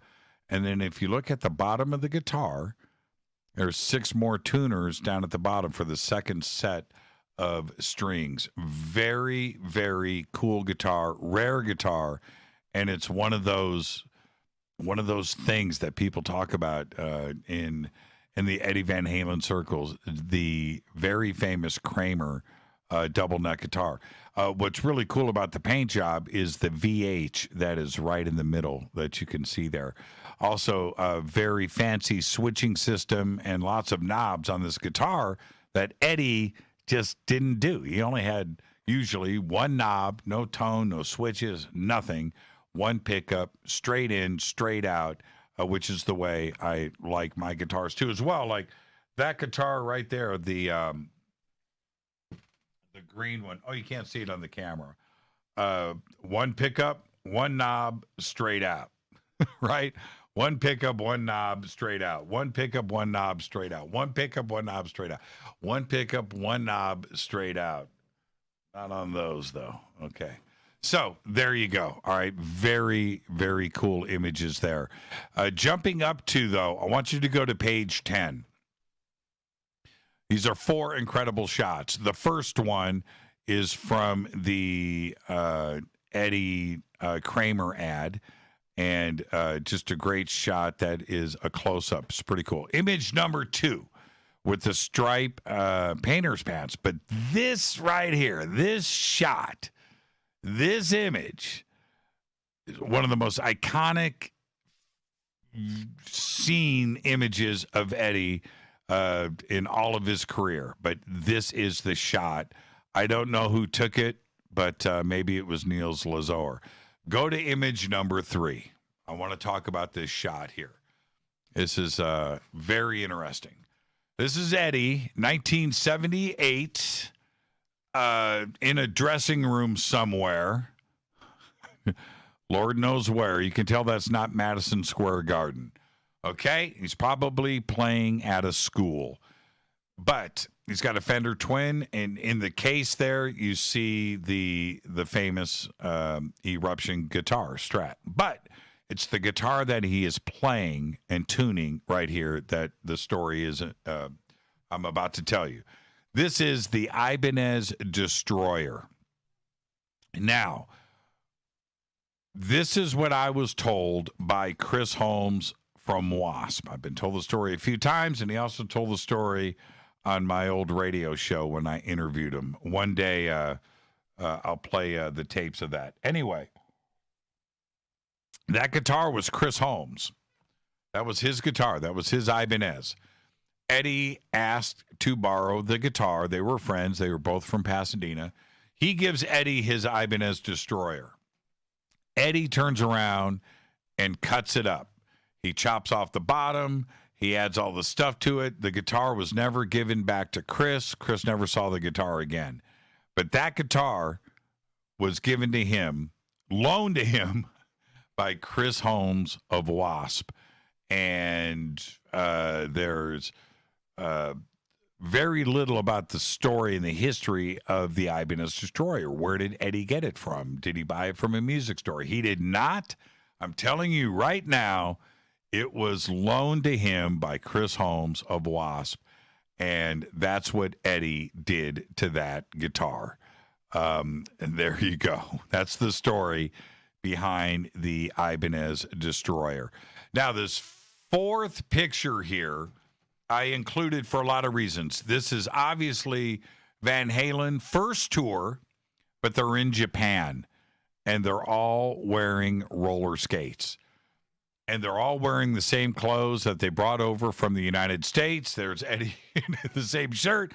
Michael Anthony wearing the same shirt he wore in Oakland and the Pasadena Civic. Same clothes, but in Japan. And there's Van Halen at a Buddhist temple in Japan wearing roller skates. And absolutely classic stuff. Let's go on to page 11 before I get back to the Twitter questions. This is one of the oldest pictures I could find of Eddie with Valerie Bertinelli. This is before they were married. And when this, look, he's got an MTV jacket on. But what is crazy about this picture is that probably at this time, Valerie Bertinelli was more famous than Eddie at the time. No question about it. And I did see Van Halen on this tour at Market Square Arena. And Valerie was there. I was off I was on Eddie's side of the stage, a couple rows up. I wasn't on the floor for that show. I was just right level with the stage, like second row up to the side. And Valerie was there, standing behind Eddie's amps for the whole show, like this, looking over the amps for the entire show. And it was great. I remember she had a blue and white striped shirt on this way and jeans. But there she was on the stage looking over at Eddie before they were married. And this is the oldest picture I could find of the two of them. Let's see. The fourth picture here is Eddie playing that Ibanez Destroyer. This is Ibanez Destroyer Stage 2 because now he's cut the teeth and the notches into the side of the body, which isn't in that other picture. There you go. So that's what he did to Chris's guitar. Now it's got a new neck on it, and it's a rosewood hockey puck Kramer neck. Lord knows where he got the guitar. But that is also a very, very, very old picture. He only played that guitar a few times. Jumping ahead really quick, the next set of shots, which is page 12. You can go skip past picture 1. Picture 2. Again, this is one of the oldest pictures I could find of Eddie. He's got Colt 45 on the table there. This looks like a train because there's a window there, and you can see outside the window, and you can see a brick wall, but you can see the aisle, and this is a train. But great shot. Eddie still hasn't bought a new shirt yet, as you can see. He's got a Colt 45 on the revolver on the table, and look at his shoes. Look at those platforms. That's what I'm talking about. I'm going to say Eddie here is probably 21 years old.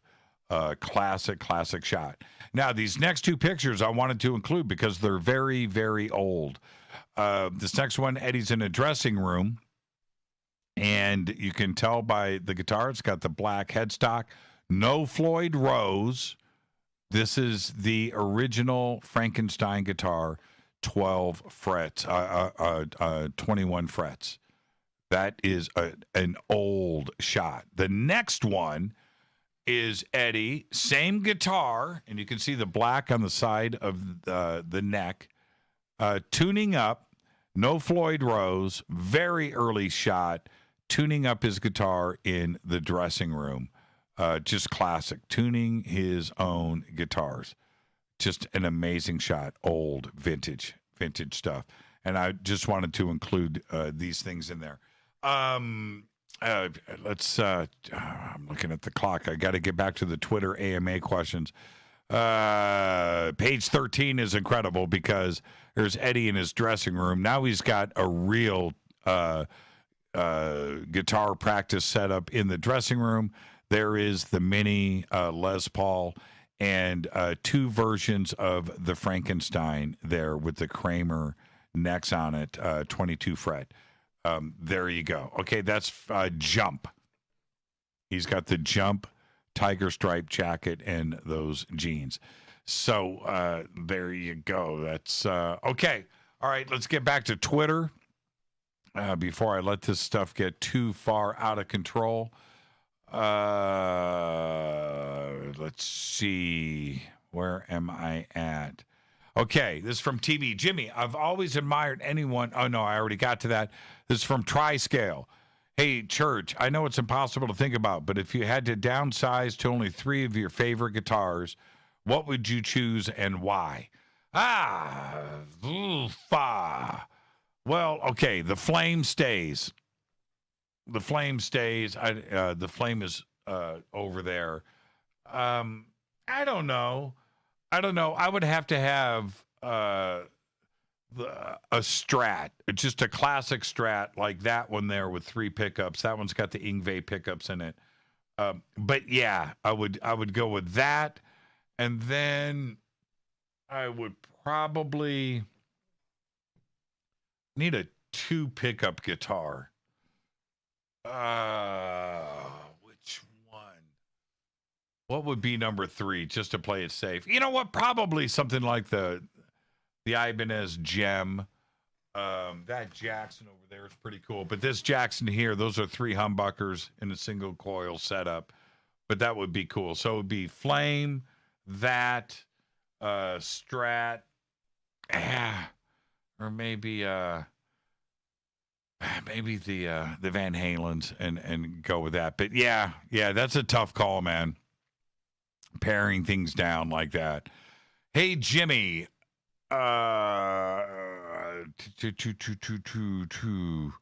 MC Ryder, what if the Yankees built the pyramids?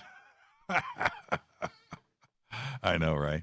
MC Ryder, enjoyed last night's tale of your listening in at the VH practice sessions. Any more never told before stories?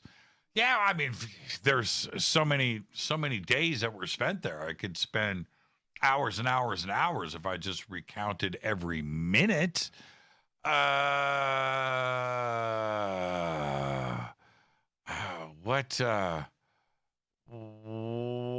Oh, okay. All right. I'll tell one quick story. All right. So Dave Weiderman of Guitar Center calls me into his office, and he says, Jimmy, I need you to go over to Van Halen's rehearsals and get the band to sign these drum heads. And he hands me like 4 kick drum heads of the Balance album cover. Very nice, right? Okay. And he hands me these 4 drum heads. And he says, go have the band sign these and bring them back. I've got to give these to. And I said, okay, all right. So I split. Now, I'm driving back to Van Nuys Airport, okay? Now I'm going back to this airplane hangar. That's where they are. And I got these 4 drum heads, and I thought, oh, man, I need to go to the record store. So I go to the record store, and I buy like a half a dozen Balance CDs. Right? With my own money. I buy like 6. And I remember anyway, I bought like as many as I could buy. I buy 6. And then I go to like Office Depot, and I go in and I buy some gold pens, and I buy 2. I buy fine ones and I buy thick ones. And I go and I do that. And then I drive to the rehearsal. And I pull up, and I walk in. I got these 4 drum heads, and I've got these 6 CDs. And there's Maddie Bruck. I see Maddie, and I said, Maddie, Dave just sent me over. I got to get these drum heads signed and these CDs signed. That was my story. Maddie goes, okay, all right. So he walks up, and he stops rehearsal. All right, he's like, blah, blah, blah, blah, blah, blah. And everybody's there. Sammy, they're all on stage. And calls Eddie over, and he goes, Jimmy's here. Weiderman needs all of this stuff signed. And Eddie goes, what? Right now? And he goes, yeah. Okay, what is it? And he goes, these 4 drum heads. And Eddie, and Sammy walks right over, and he's like, oh, these are cool. You know? And so, all right. And so Maddie jumps on stage, turns around, grabs me, pulls me up. We all go up, and I take the CDs. He goes, put the CDs on the drum riser. So I open up the CDs, and I take out, this is all on stage, and I put the CD, whatever, the inserts, and I put them on the drum riser, 1, 2, 3, 4, 5, 6, and I take out the pen. And then the kick drum heads, and I take out the thick pen for that. Alex comes around, and now they're all in line, walking down, signing each one. Right? Okay, I'm down at the end where the CD covers are, and they're signing. It's all cool. Everything's fine. They're all signing. They're all doing their thing. And Eddie is signing the CDs, and he's in front of me, and he's signing the CDs, and he's got the fine pen. And Eddie signs the first one, and a big glump of gold comes out on the CD cover. And he takes it with his thumb, and he smears it. And he looks at me, and I was like, oh, man. And then it's a smudge. And he signs it underneath the smear, and whatever. He goes on to the next one, and he screws that one up. It was like spitting out too much gold on the thing. And then it comes down, and by the time he gets to the last CD, it's writing perfect, right? And he just signs it. And then everybody else signs it. But the first, 2 or 3 CDs got these smudges. And these are for me, right? The band doesn't know that. And then we're drying them and everything. But, wow. And I was just, bummed. And then it was kind of cool. But it was the funny thing was, Eddie tried to wipe the gold off. It's on his thumb, and he kind of looks at me, and he's like, "Oh, whatever," and it messes up the next one. It was just funny. So that's not a really rehearsal story, but okay, hold on. There's a funny close to this story. So, a couple of years later, I'm in Phoenix. I think I'm in Phoenix. And I walk in to this Guitar Center to meet with somebody, maybe the sales staff or something. But that's not the point of the story. So I'm with the manager of Guitar Center, and who is a friend of mine from L.A. He was now managing this Guitar Center. I'm thinking it was Phoenix, but it might have been Colorado. Anyway. So we go into his office, and we walk in, and hanging behind his desk in a frame is one of the drum heads that I had the band sign.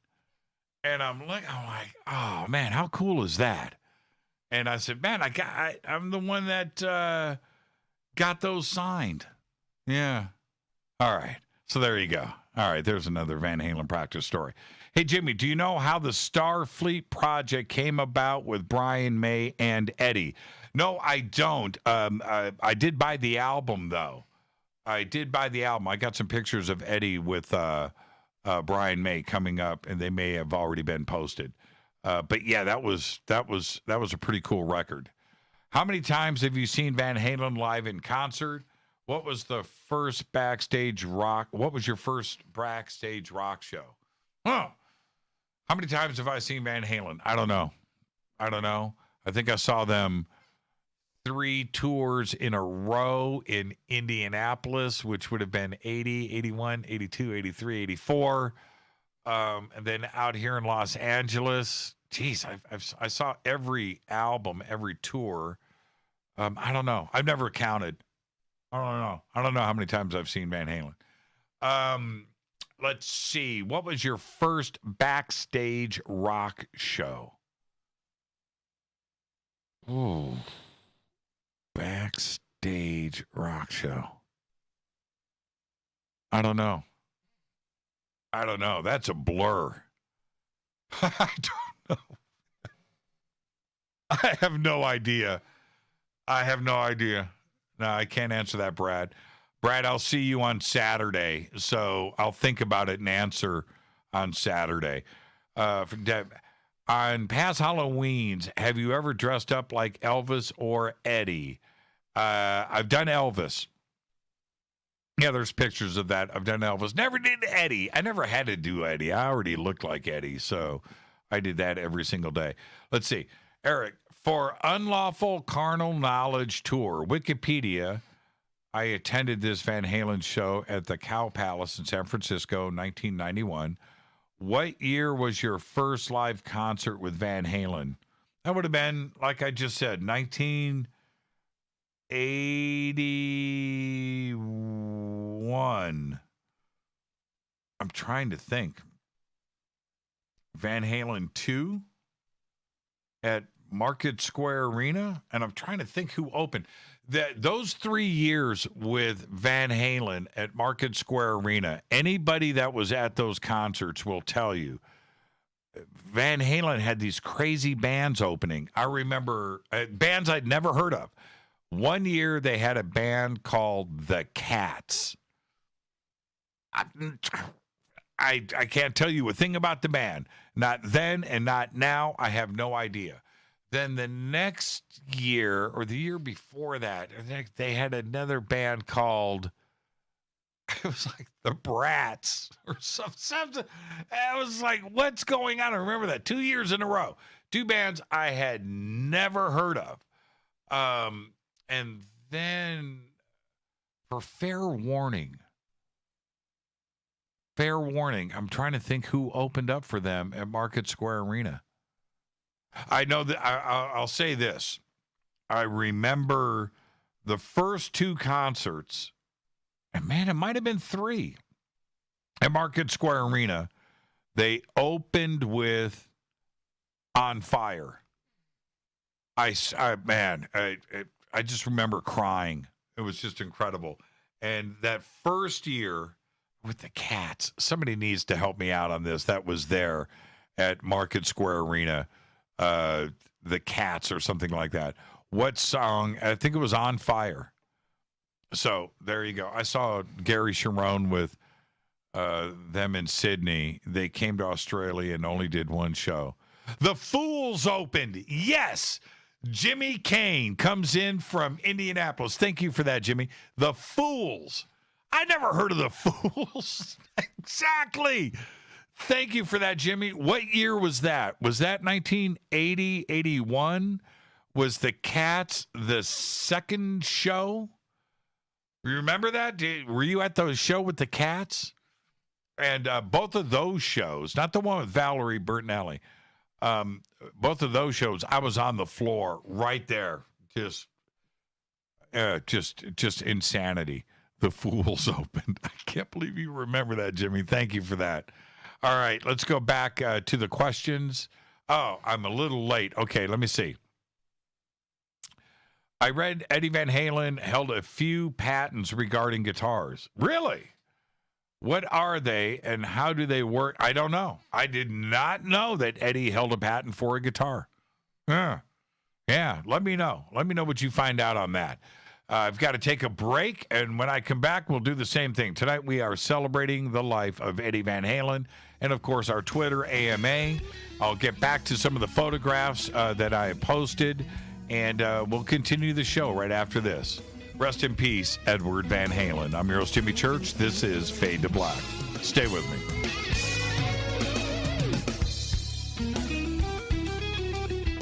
Hi, everybody. This is Rob Halford, the Metal Guard on JimmyChurchRadio.com.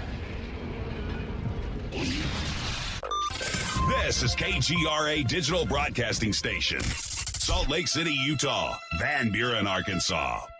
Why is it we're not very good with our health regimen until it's too late? We don't put oil in the car until the engine blows up. When the body's out of balance, your health is not so good. Give your body some love. Log on to GetTheT.com. That's GetTheT.com. Try our Life Change Tea, which cleanses you from harmful intruders.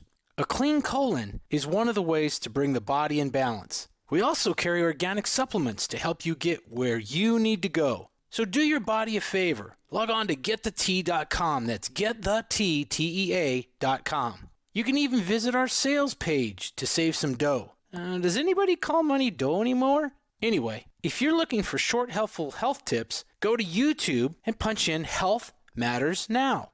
That's Health Matters Now. So, log on to GetTheT.com, shop, get balanced, then learn some cool tips at Health Matters Now. You'll be glad you did. That's GetTheT.com. Your contact for current news and trending topics. KGRARadio.com. This is Jimmy Church of Fade to Black, and I only drink Fade to Black blend coffee from River Moon. Just click on the River Moon Coffee banner at jimmychurchradio.com. Promo code F2B Blend. Let's face it, you've always wanted to do a sky watch and see your first UFO. Today, it's easy. Just get your own HP7 3B Cobalt Jimmy Church Edition night vision goggles from Hoffman's Optics. This is the same U.S. military system that I use, featuring a Generation 3 blue phosphor image tube. That's right, it's blue, not black and green. This is the only blue system in the world, and it's waterproof, lightweight, combat-proven, simple to use, and ready to go. Hoffman's Optics helped create night vision sky watches, and now you can see what everyone has been talking about each night from your own backyard. Just call 760-231-9929. That's 760-231-9929. You can click on the banners on our site or visit UFOnightvisiongoggles.com. That's UFOnightvisiongoggles.com. Go back, Lee Tappy. This is the only way forward. This is Fade to Black. Make contact. KGRAradio.com. Listen, I know, and you know, that you've always wanted your first crystal skull. Or maybe you're a collector just like me, but you just don't know where to go to find the real thing. Then I met Carolyn Ford over at EinsteinTheCrystalSkull.com. Carolyn is the guardian of Einstein, one of the most respected ancient crystal skulls in the world. All of her unique skulls have been imprinted sitting with Einstein in his sacred lodge and are carved from the finest gemstone and materials. Imprinting is the process of receiving the ancient wisdom from the master skull or master computer. Einstein, the ancient crystal skull. To see Carolyn's current collection of crystal skulls, just visit her store at EinsteinTheCrystalSkull.com or click on the banner over on our site. Don't forget to use the promo code Jimmy at checkout to receive 10% off of your order today. That's promo code Jimmy. Finding your first or next crystal skull is easy. Just visit EinsteinTheCrystalSkull.com. Telepath is a weekly digital newsletter filled with the latest paranormal news, trending topics, and fresh articles from some of the most popular critical thinkers in the community today. Stay informed on your favorite paranormal podcasts and live streaming talk shows. Interact with the Telepath and upload your paranormal story or pics. It could be featured in an upcoming edition. Sign up right now for the free Telepath newsletter at paranormal.radio. That's paranormal.radio.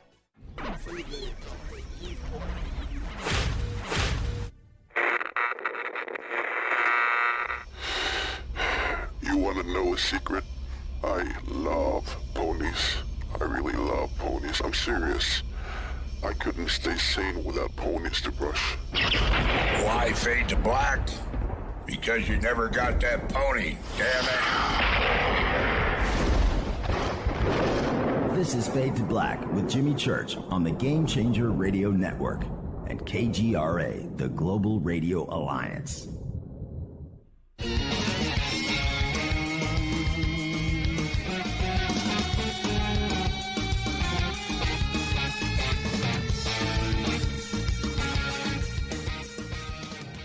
All right, welcome back. Fade to Black.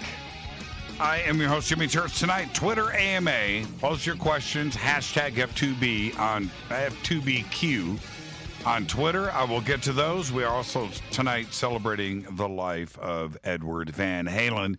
We've posted, we are going to continue to post about over 100 pictures of Eddie.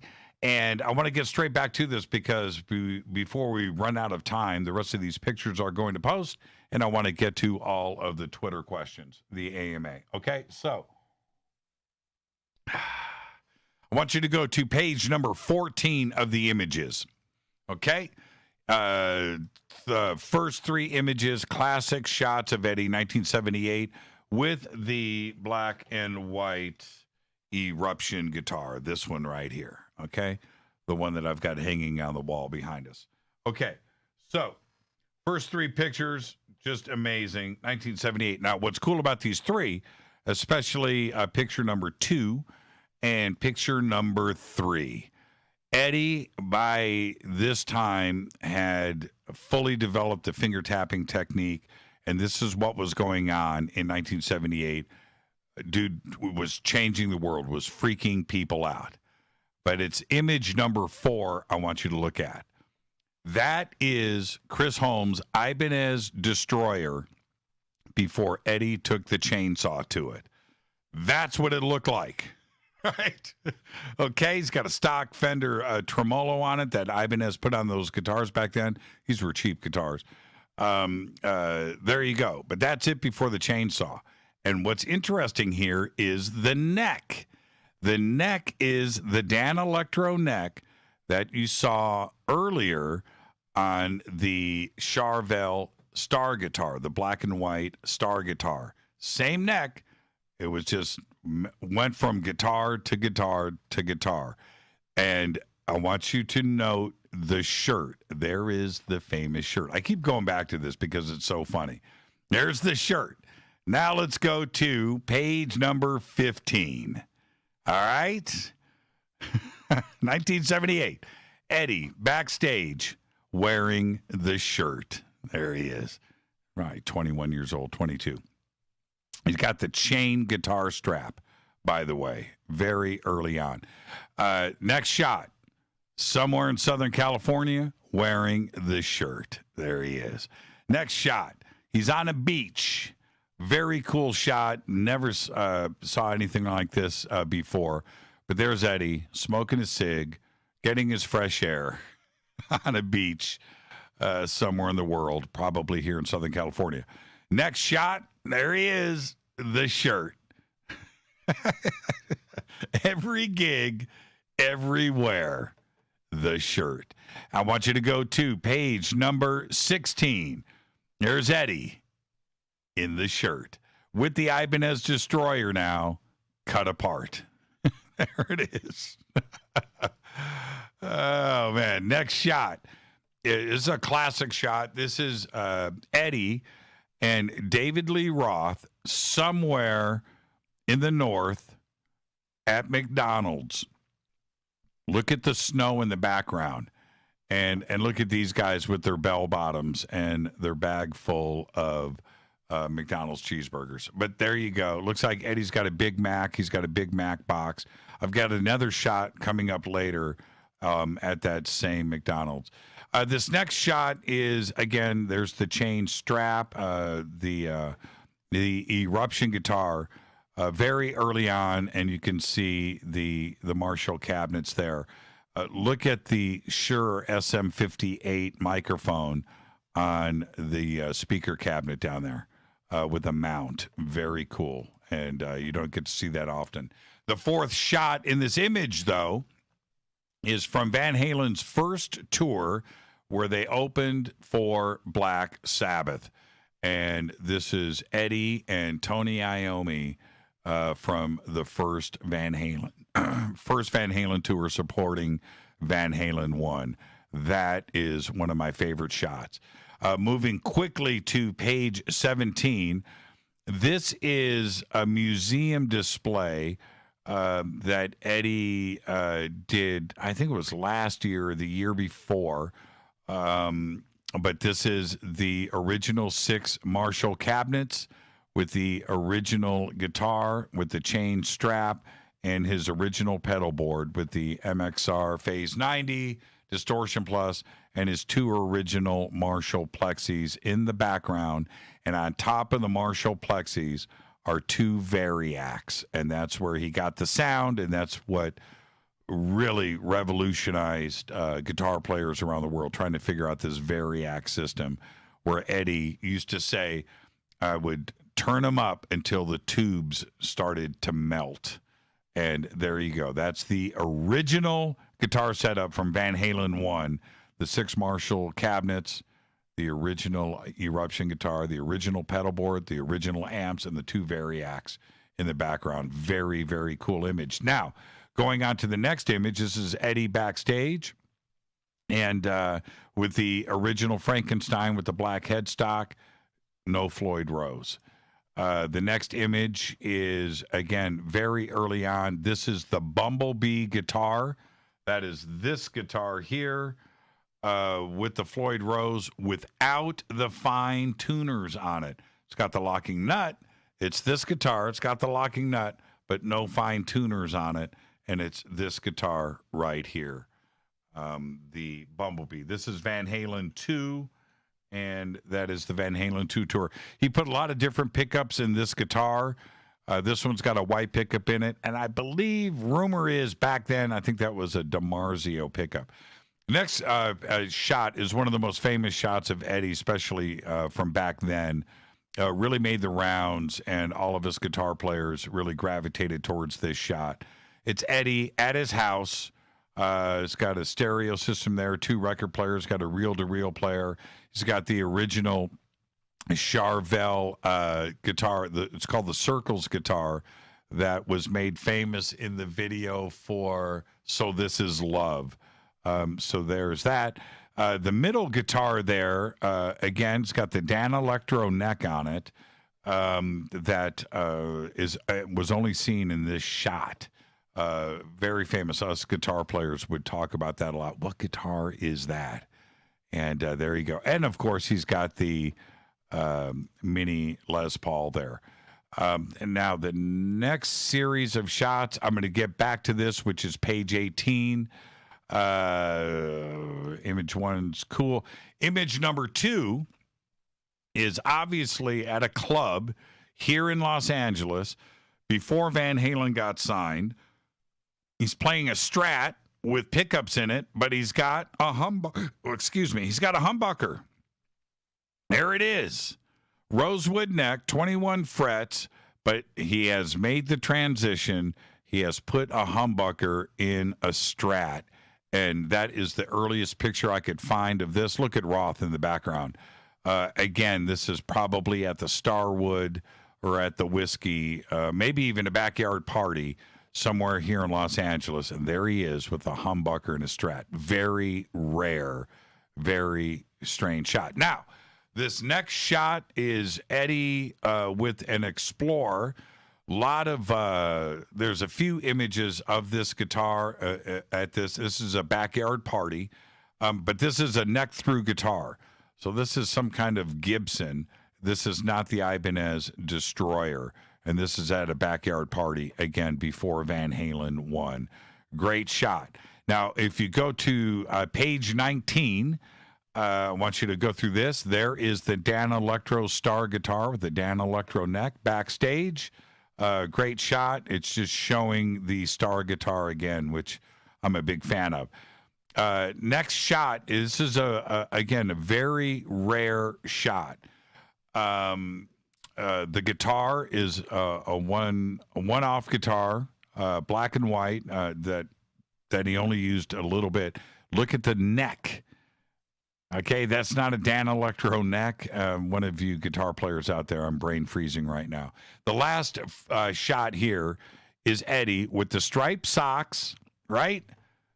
Taking his guitar apart backstage. He's got the pick guard off. You can see the potentiometer there, and he's spraying it to clean it. That is a guitar. That is a can of contact cleaner, not his guitar tech. That is Eddie working on his stuff backstage. Just an absolute classic picture. So I'm going to get back to the Twitter questions, and we'll get back to these images next, and we'll continue on with page 20, and I'll try to get everything in before the end of the show. Back to Twitter. All right. Oh, by the way, everybody's posted Eddie's patents, and you can go and check it out for yourself. What band best complimented Van Halen in concert, in your opinion? I don't remember anybody opening for Van Halen. That's a tough gig, man. You just don't want to do that. It's fun. It would be fun to tour and everything, but man, so yeah, I don't remember anybody really opening for Van Halen in all of the concerts. Okay, except for the festivals when it was everybody else. Was Eddie a fan of your show? I doubt that he ever listened to Fade to Black. I don't know. Was he into UFOs and Bigfoots and ghosts and stuff? That I don't know either. No, I just don't know. Johnny Ricardo says, has anyone asked if you were having the Fade or Not Christmas party this year? Yeah, that's probably not going to happen at this point at the Rainbow. Trying to make plans for Election Day in November. Fate or not Christmas party will determine how long I'll hang around in SoCal. Johnny, I don't know. We've got to talk to the Rainbow about that, but California's got to open back up. Jimmy, can you comment on the famed fretboard design? I don't know what you're referring to here. There's no pictures. What? Oh, okay. The fan. Oh, I get it. I've never played one of those guitars. Okay, so it's supposed to be ergonomically easier to play because the frets aren't all straight and they fan out an angle, and as you get to the top, they're angled. I've never played one, but I think it's a great idea.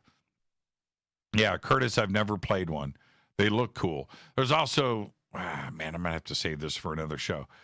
There's a new fret company. I don't have the name right now, where the frets are zigzagged and they're perfectly intonated. And Steve Vai has got them on a couple of his guitars, and it looks really interesting. Is there a gem or mineral you don't have as a crystal skull that you'd like to have as a crystal skull? I've got them all, or just about. No. The answer is no. Not that I know of. You know what I do want? No, that's not the right answer. I want clear green, like emerald quartz. That's what I would like to have next. Let's see. Next question. Papa Patents. Will you be wearing other Van Halen shirts tonight? Okay, there are his patents. Thank you for that. Why is the speaker mic'd up? That's what you do. That's so it can play back through the PA system. There you go. Okay. Did Eddie ever own or drive a van? I've got some images coming up of Eddie and some of his cars that you may have never seen. So I will get to that. Post your questions. This is our Twitter AMA. Post your questions up in Twitter, hashtag F2BQ. Now, I left off, I was on page 20, I believe. Yes, page 20. Okay, everybody go to page 20. This is great stuff here. All right, now I'm going to take some guesses, but these are images I've never seen, a bunch of these. The first one is Alex, Eddie, and David in the back of a limousine. I don't know where this is, but judging from what they are wearing and the ages here. By the way, I think Michael Anthony had to take this picture. Anyway, I'm thinking, and I was looking out the window, and I blew this up, and there's a truck over in the background and things. But I am, for some reason, because I saw video of this, I'm thinking this is Pasadena, when they were going to the Pasadena Civic Center to play a live concert. And I've seen the original films of that.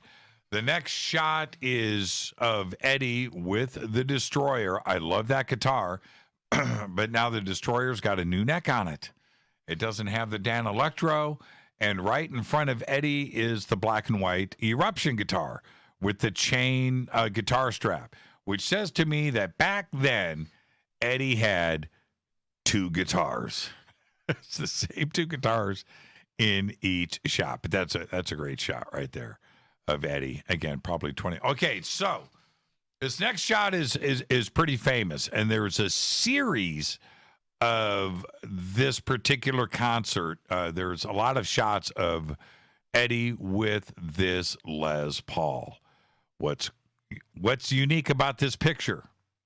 Look at the guitar. It's only got one pickup. Eddie took out the Les Paul pickup, which says to me a couple of things. He used that pickup in another guitar. He didn't take it out because he wanted a one pickup Les Paul. He took the pickup out because he used it on another guitar. And it was a neck pickup, too, which probably sounded different. Doesn't matter to Eddie, but I think he put it on another guitar that he was building. But how cool is that? Very rare. There's a few shots of Eddie with the Les Paul. I think I got some more coming up. But there it is. Eddie with one pickup in his Les Paul. And I'm telling you, I got money. That pickup is on another guitar. Next shot, I wanted to get this in there. Here's Eddie with a white Les Paul Custom. Again, rare shot. He didn't play Les Pauls on stage. Didn't do it. Did it once in a while. And that particular Les Paul Custom hasn't been bastardized. It still has two pickups in it. But that is a great shot right there. And that is page number 20. Moving on. Looking at the clock, trying to get all of this in. That's page 20. Page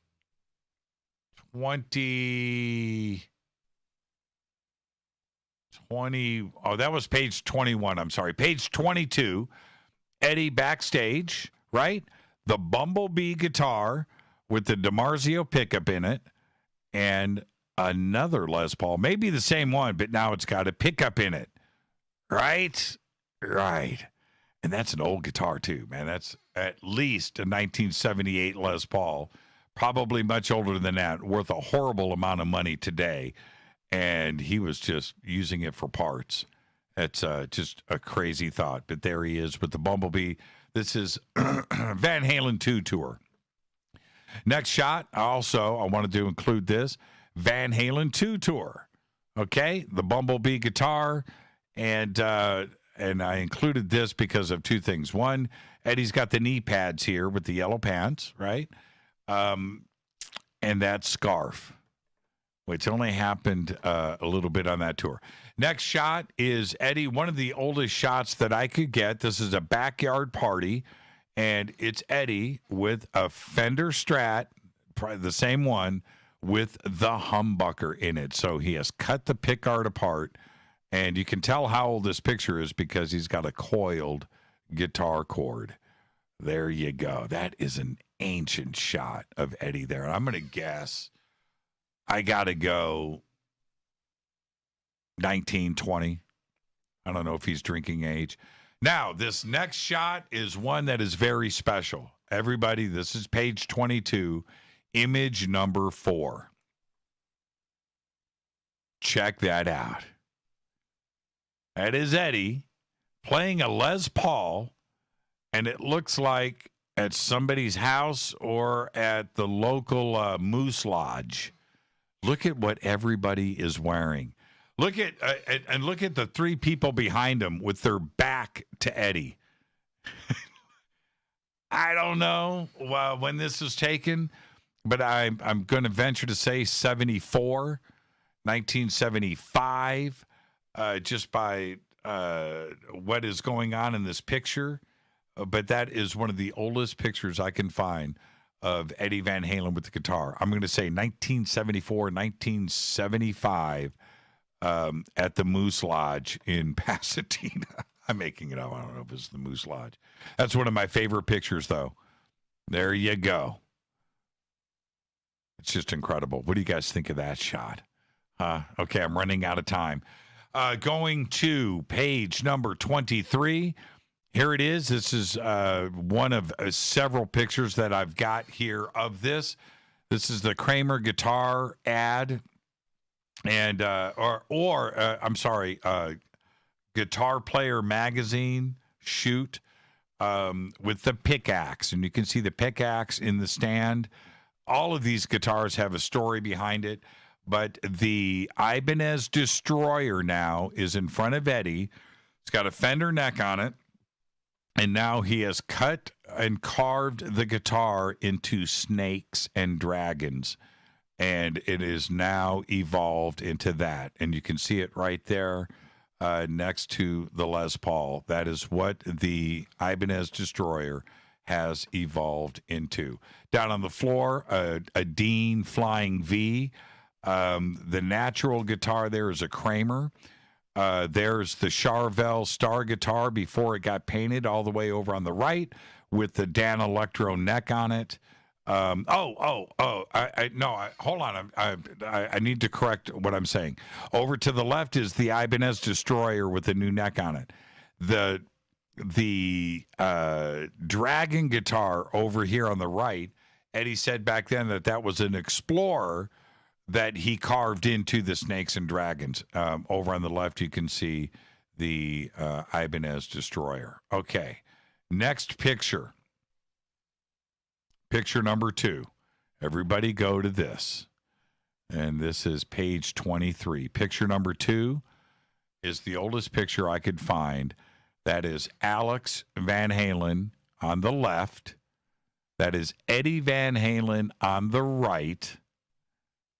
And look at the drum set. And Alex has got kids' xylophones. Now, I'm guessing here. I'm going to say Alex is 2 or 3 years old. It looks like Eddie's 1, maybe 2 years old in that shot. In the next picture next to that, the same drum is there. And they're wearing the same outfits, but now Alex is standing. And again, I think that's a 3-year-old Alex and a 1-year-old Eddie Van Halen. Take a good look. That's incredible. Just an incredible shot. Next shot, picture number 3 is Eddie from the first tour again but he's doing the jump, and I just love this shot from 1978. The next shot, picture number 4, is Eddie Van Halen with his mom with his first guitar. He is 12 years old. This is the only picture out there of this shot. Eddie Van Halen, 12 years old, with his first guitar. And I'm going to guess and say that is a Sears Silvertone. And I could be wrong. Looking at the clock here. Let's go immediately to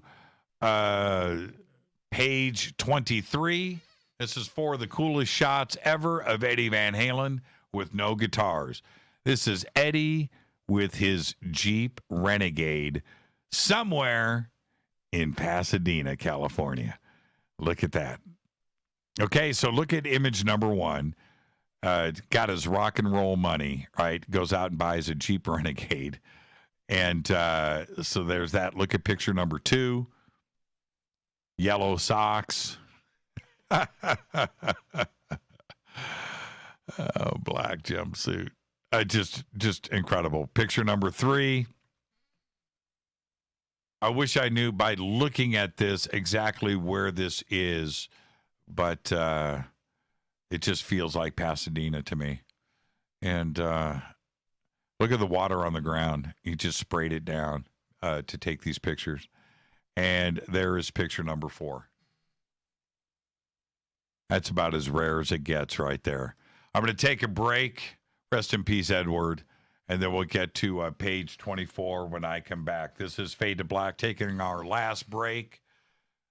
Our Twitter AMA and celebrating the life of Edward Van Halen. We posted over 100 pictures. We're on page 24 when I come back, and I'll also get back to the Twitter AMA questions. Hashtag F2BQ is where you can post. I'll be right back. This is Fade to Black.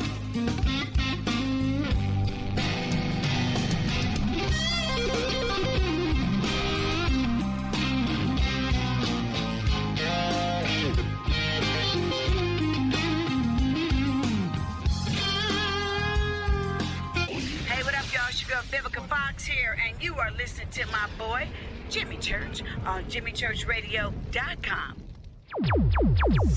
Despite popular opinion, reading a book will not make you smarter. But listening to Jimmy Church will. This is Jimmy Church of Fade to Black, and I take Life Change Tea supplements every single day. It's what I do. Click on their banner at JimmyChurchRadio.com. When you take the beans from Central America with dashes of Indonesian and African mixed in and then roast it to the dark side of Fade to Black, you create the ultimate brew of fringe. Introducing the Fade to Black blend from Rivermoon Coffee. Yes, Rivermoon's darkest customized roast was created for the love of Fade to Black. The alchemy of masterful roasting and smoking the beans is in every sip of this full-bodied, dark Java. I need my coffee dark, deep, with distinct bittersweet chocolate highlights, just like the bunker. Leaning further into the darkness of the roast is Fade to Black blend from Rivermoon Coffee. Just click on the banner at jimmychurchradio.com and use the promo code F2BBLEND for 15% off of your order today. Go Beckley Teppy.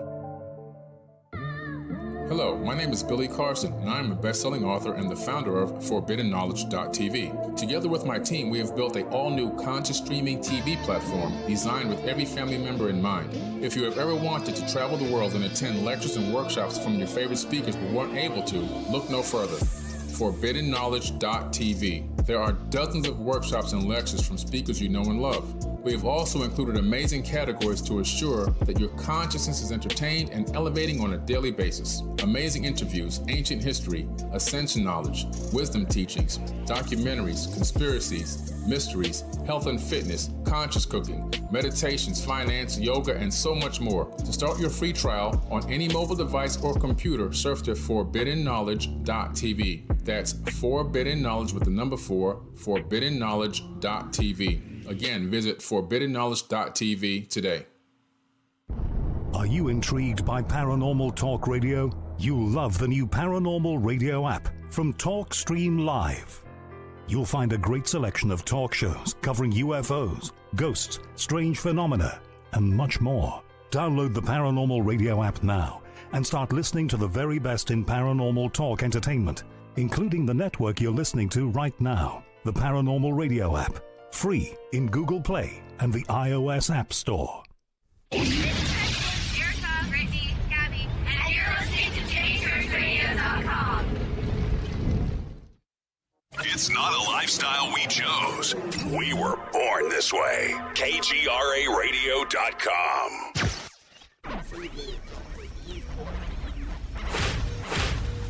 This is KJCR at JimmyChurchRadio.com.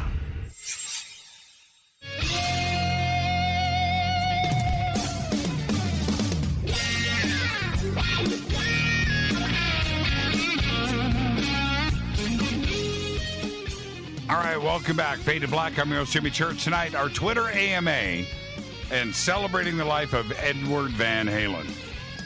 We posted over 100 pictures in Twitter, losing my voice,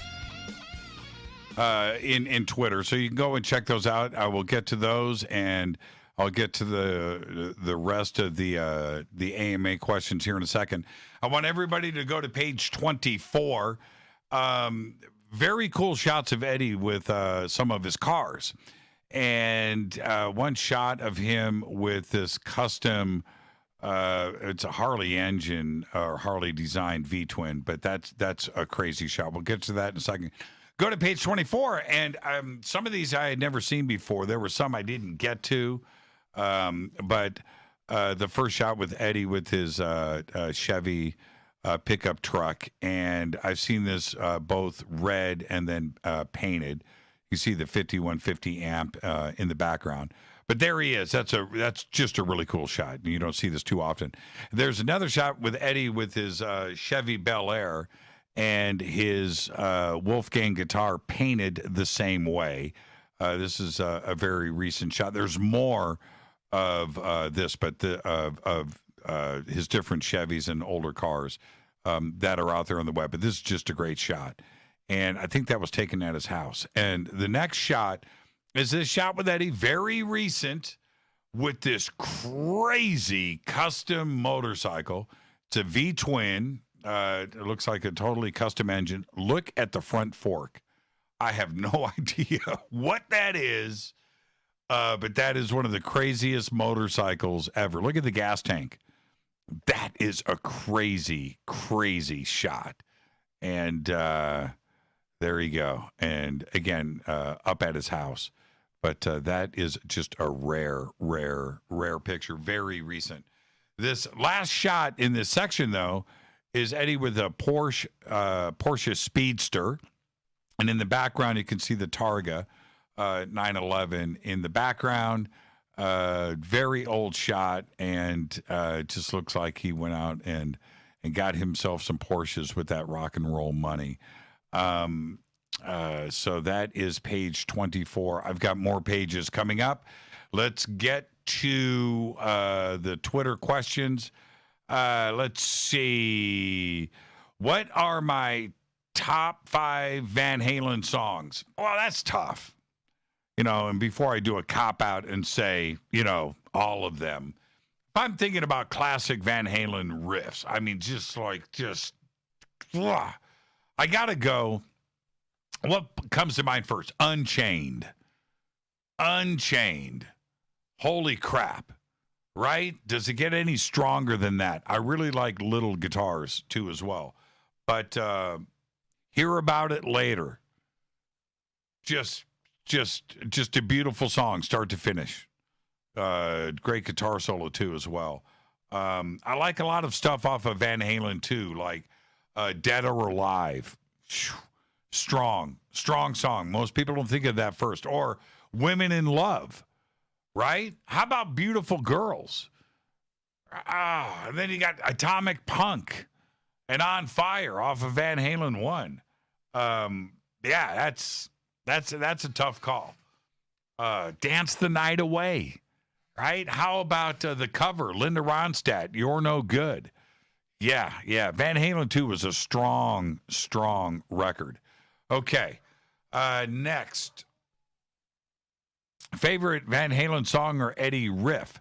Well, I just kind of covered that. If you're going to go with an Eddie riff, that's just like all-encompassing of everything, and you really got to think about that. Man, I keep Unchained, right? Yeah, man, I just got to go there, man. But Atomic Punk, though, pretty strong. Okay. What did I think of Van Hagar? I talked about that earlier. 2 different bands, and the more I listen to the Van Hagar stuff, especially 5150 and OU812, Hot Summer Nights, right? Does it get any better than that? But it's a different band. Okay. If Eddie was right in front of you one last time, what would you say to him?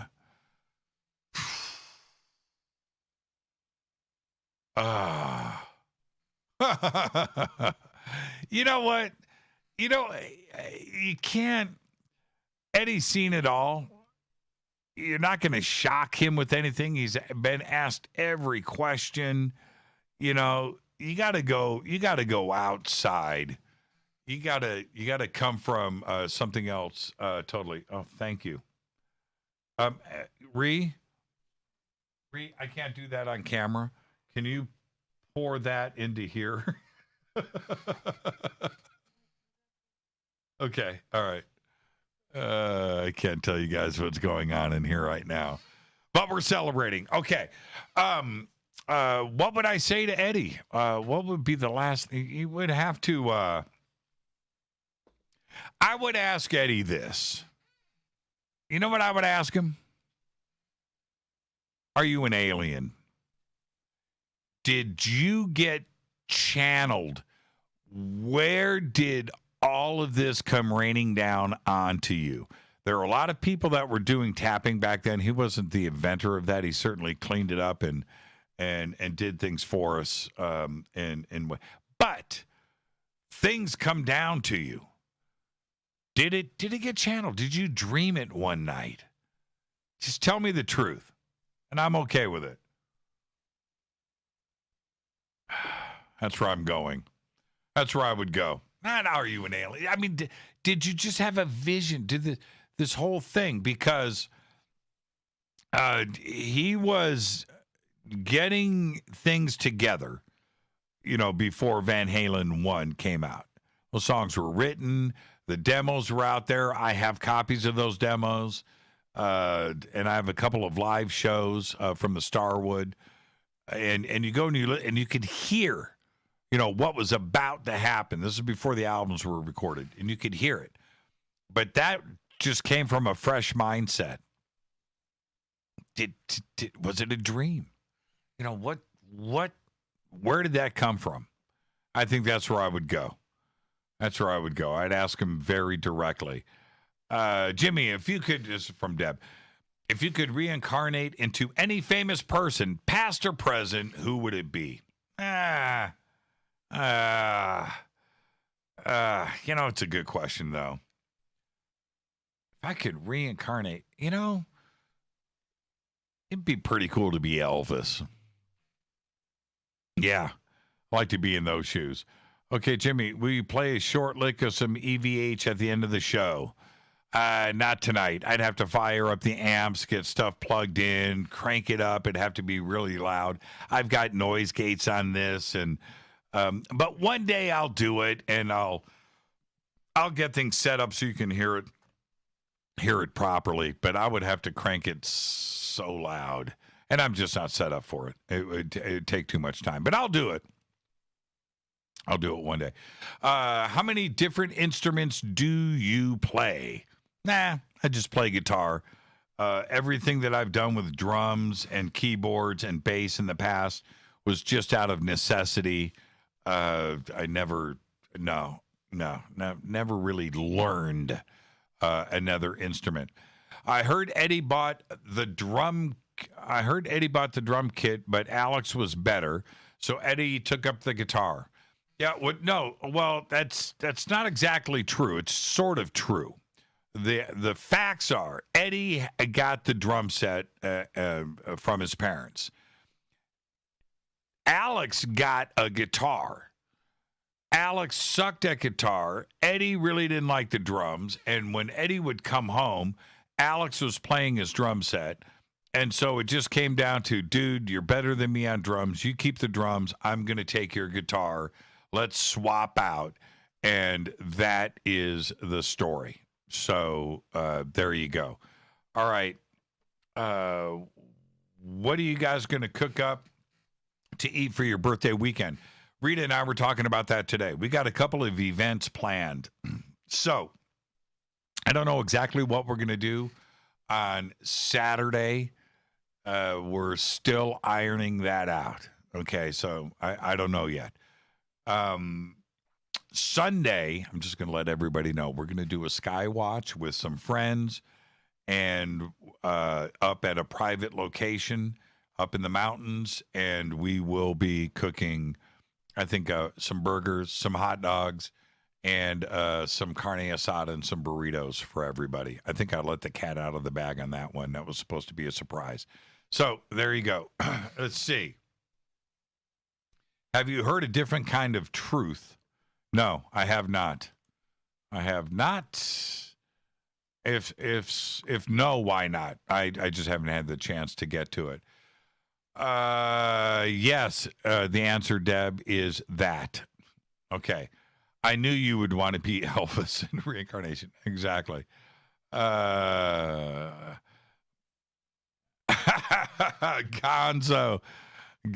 metal. You're right. I know. It's just look, I'll play. I have no issues with playing. It just has to be set up. It's just not.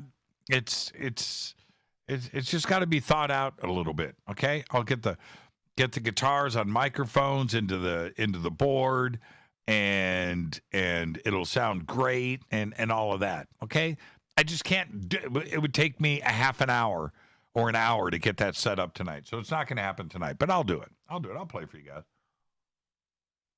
I don't care. I ain't no shame in my game. And let's go back. What time is it? Let's see. What are the other pictures that I've got ready to go? Okay. Now, this is, okay. I want everybody to go to page 25. First image, classic. We were talking about this. The Starfleet Project. This is Eddie Van Halen with Brian May. Look at that. Now, this was probably, let me think when Starfleet came out, 81? 1981. And talk about being young. Look at Brian May. That was back in the day. But that's a great shot right there. That is classic, and I stumbled upon that. This next shot is an old one, and I had to include it. There's David. You can look at David's pants. Eddie's got the blue jumpsuit on. He's got a rare setup with the Frankenstein guitar here. He's got the original neck, but it's got a Floyd Rose, and he's got a white pickup in that guitar. Love Eddie's smile. But what I like about this shot is this, as I look at it. David's grabbing the guitar. Okay, that's what's going on.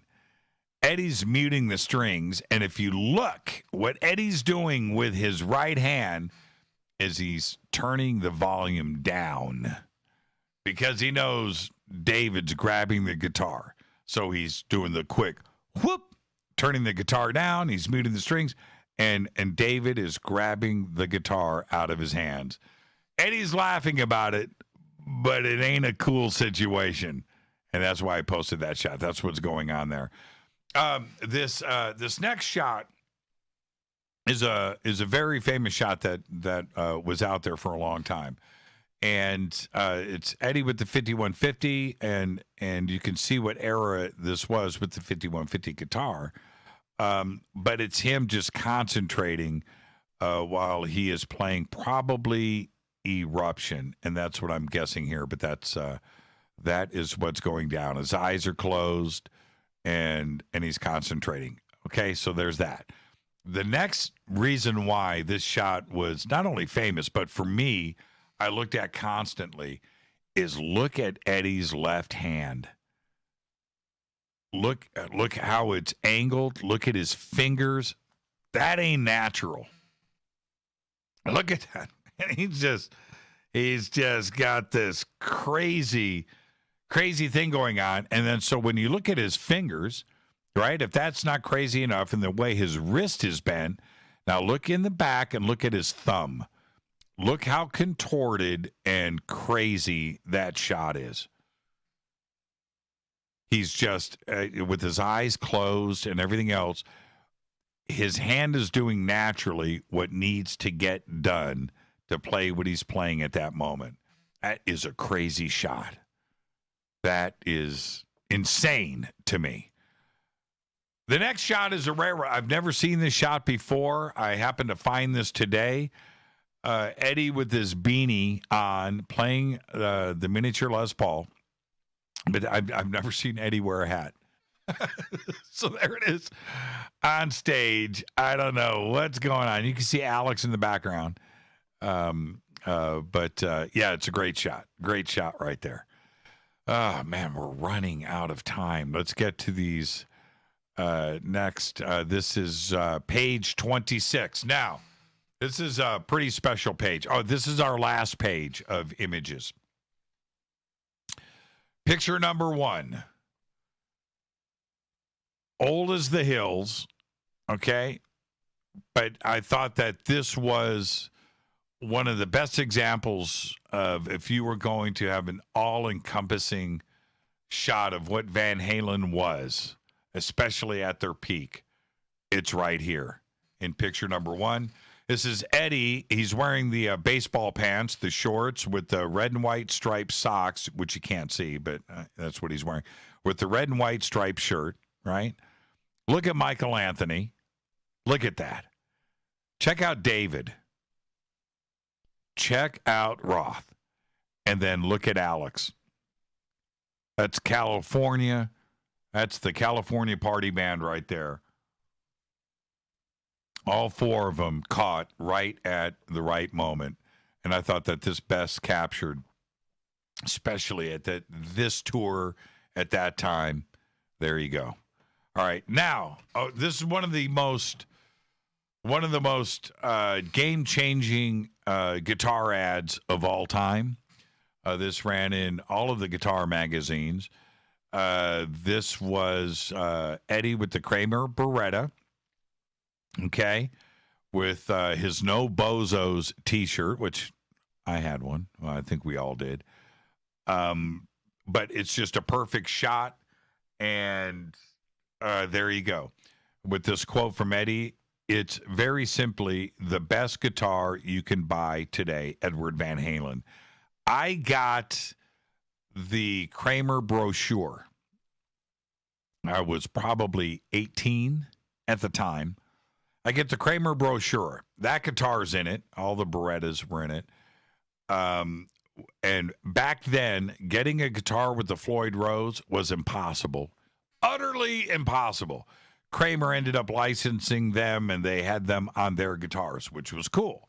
But you couldn't get the guitars. I was in Indiana, and I took that brochure into my local music store, Thompson's Music. We can't get these guitars.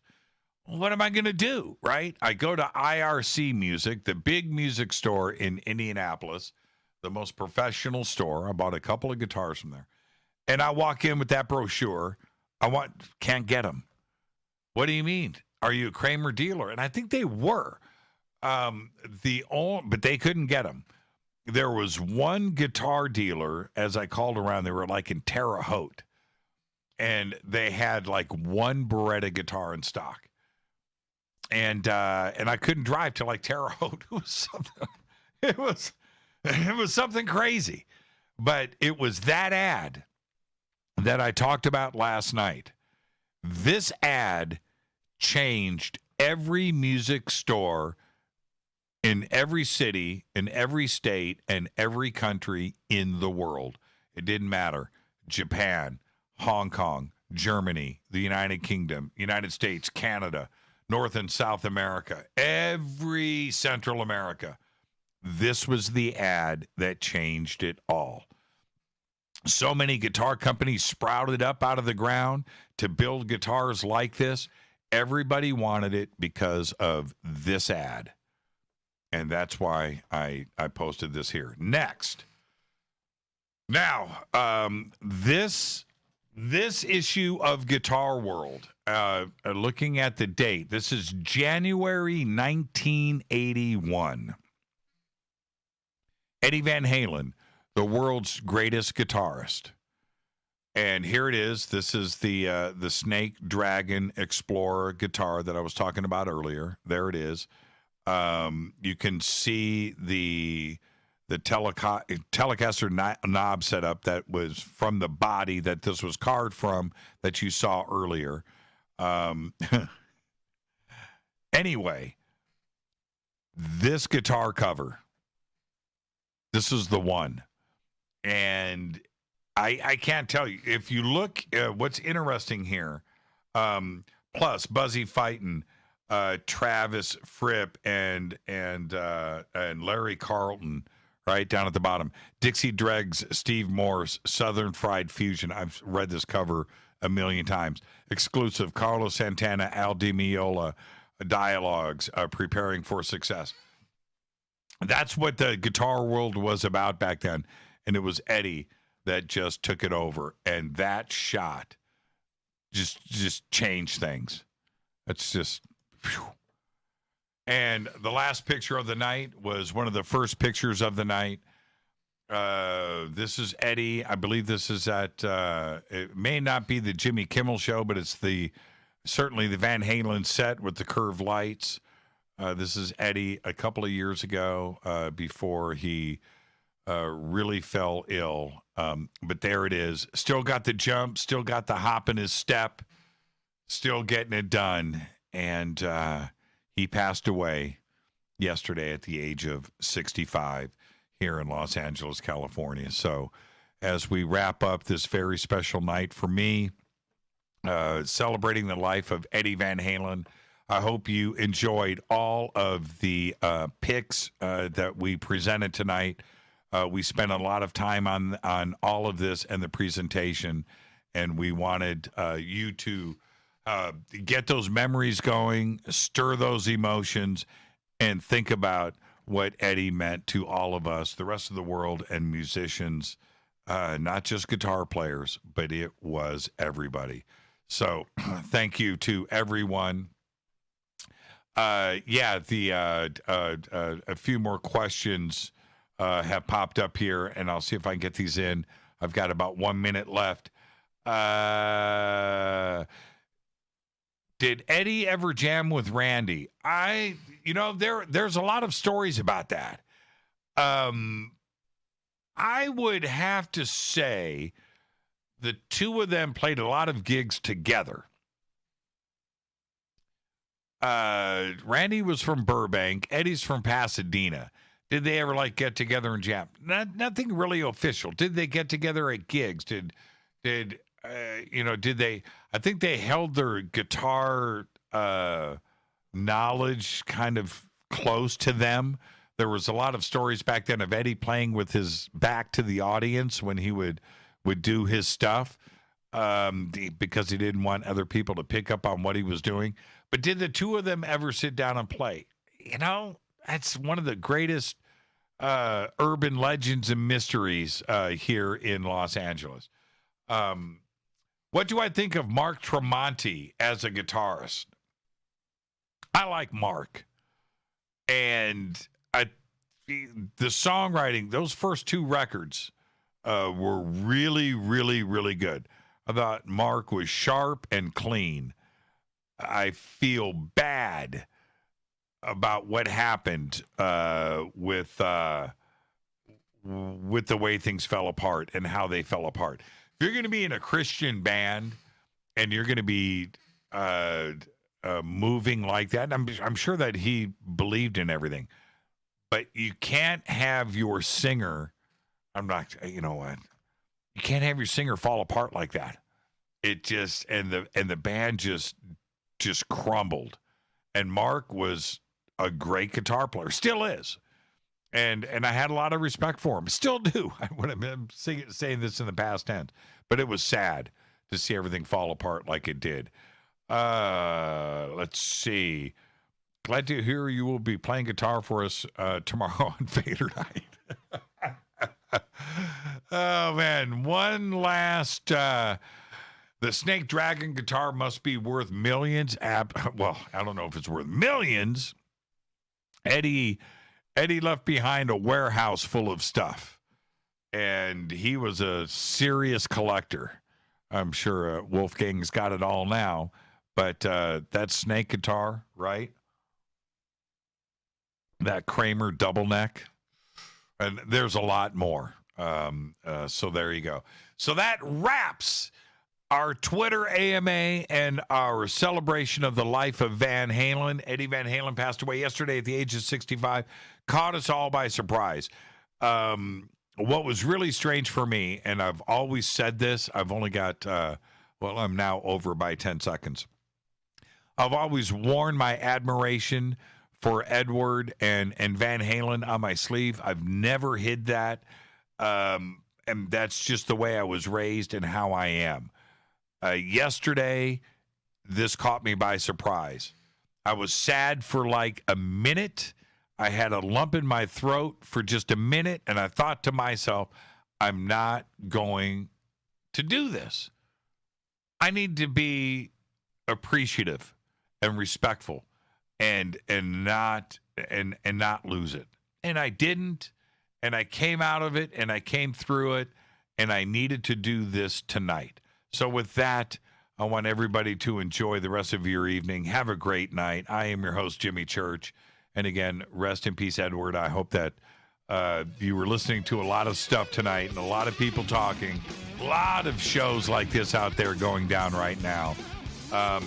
But Edward, if you took the time to just hear a little bit, thank you for everything. All right? All right. Fade to Black's executive producers, Rita Camurian. Show is produced by Hilton J. Palm, Renee, Dennis, and Kevin.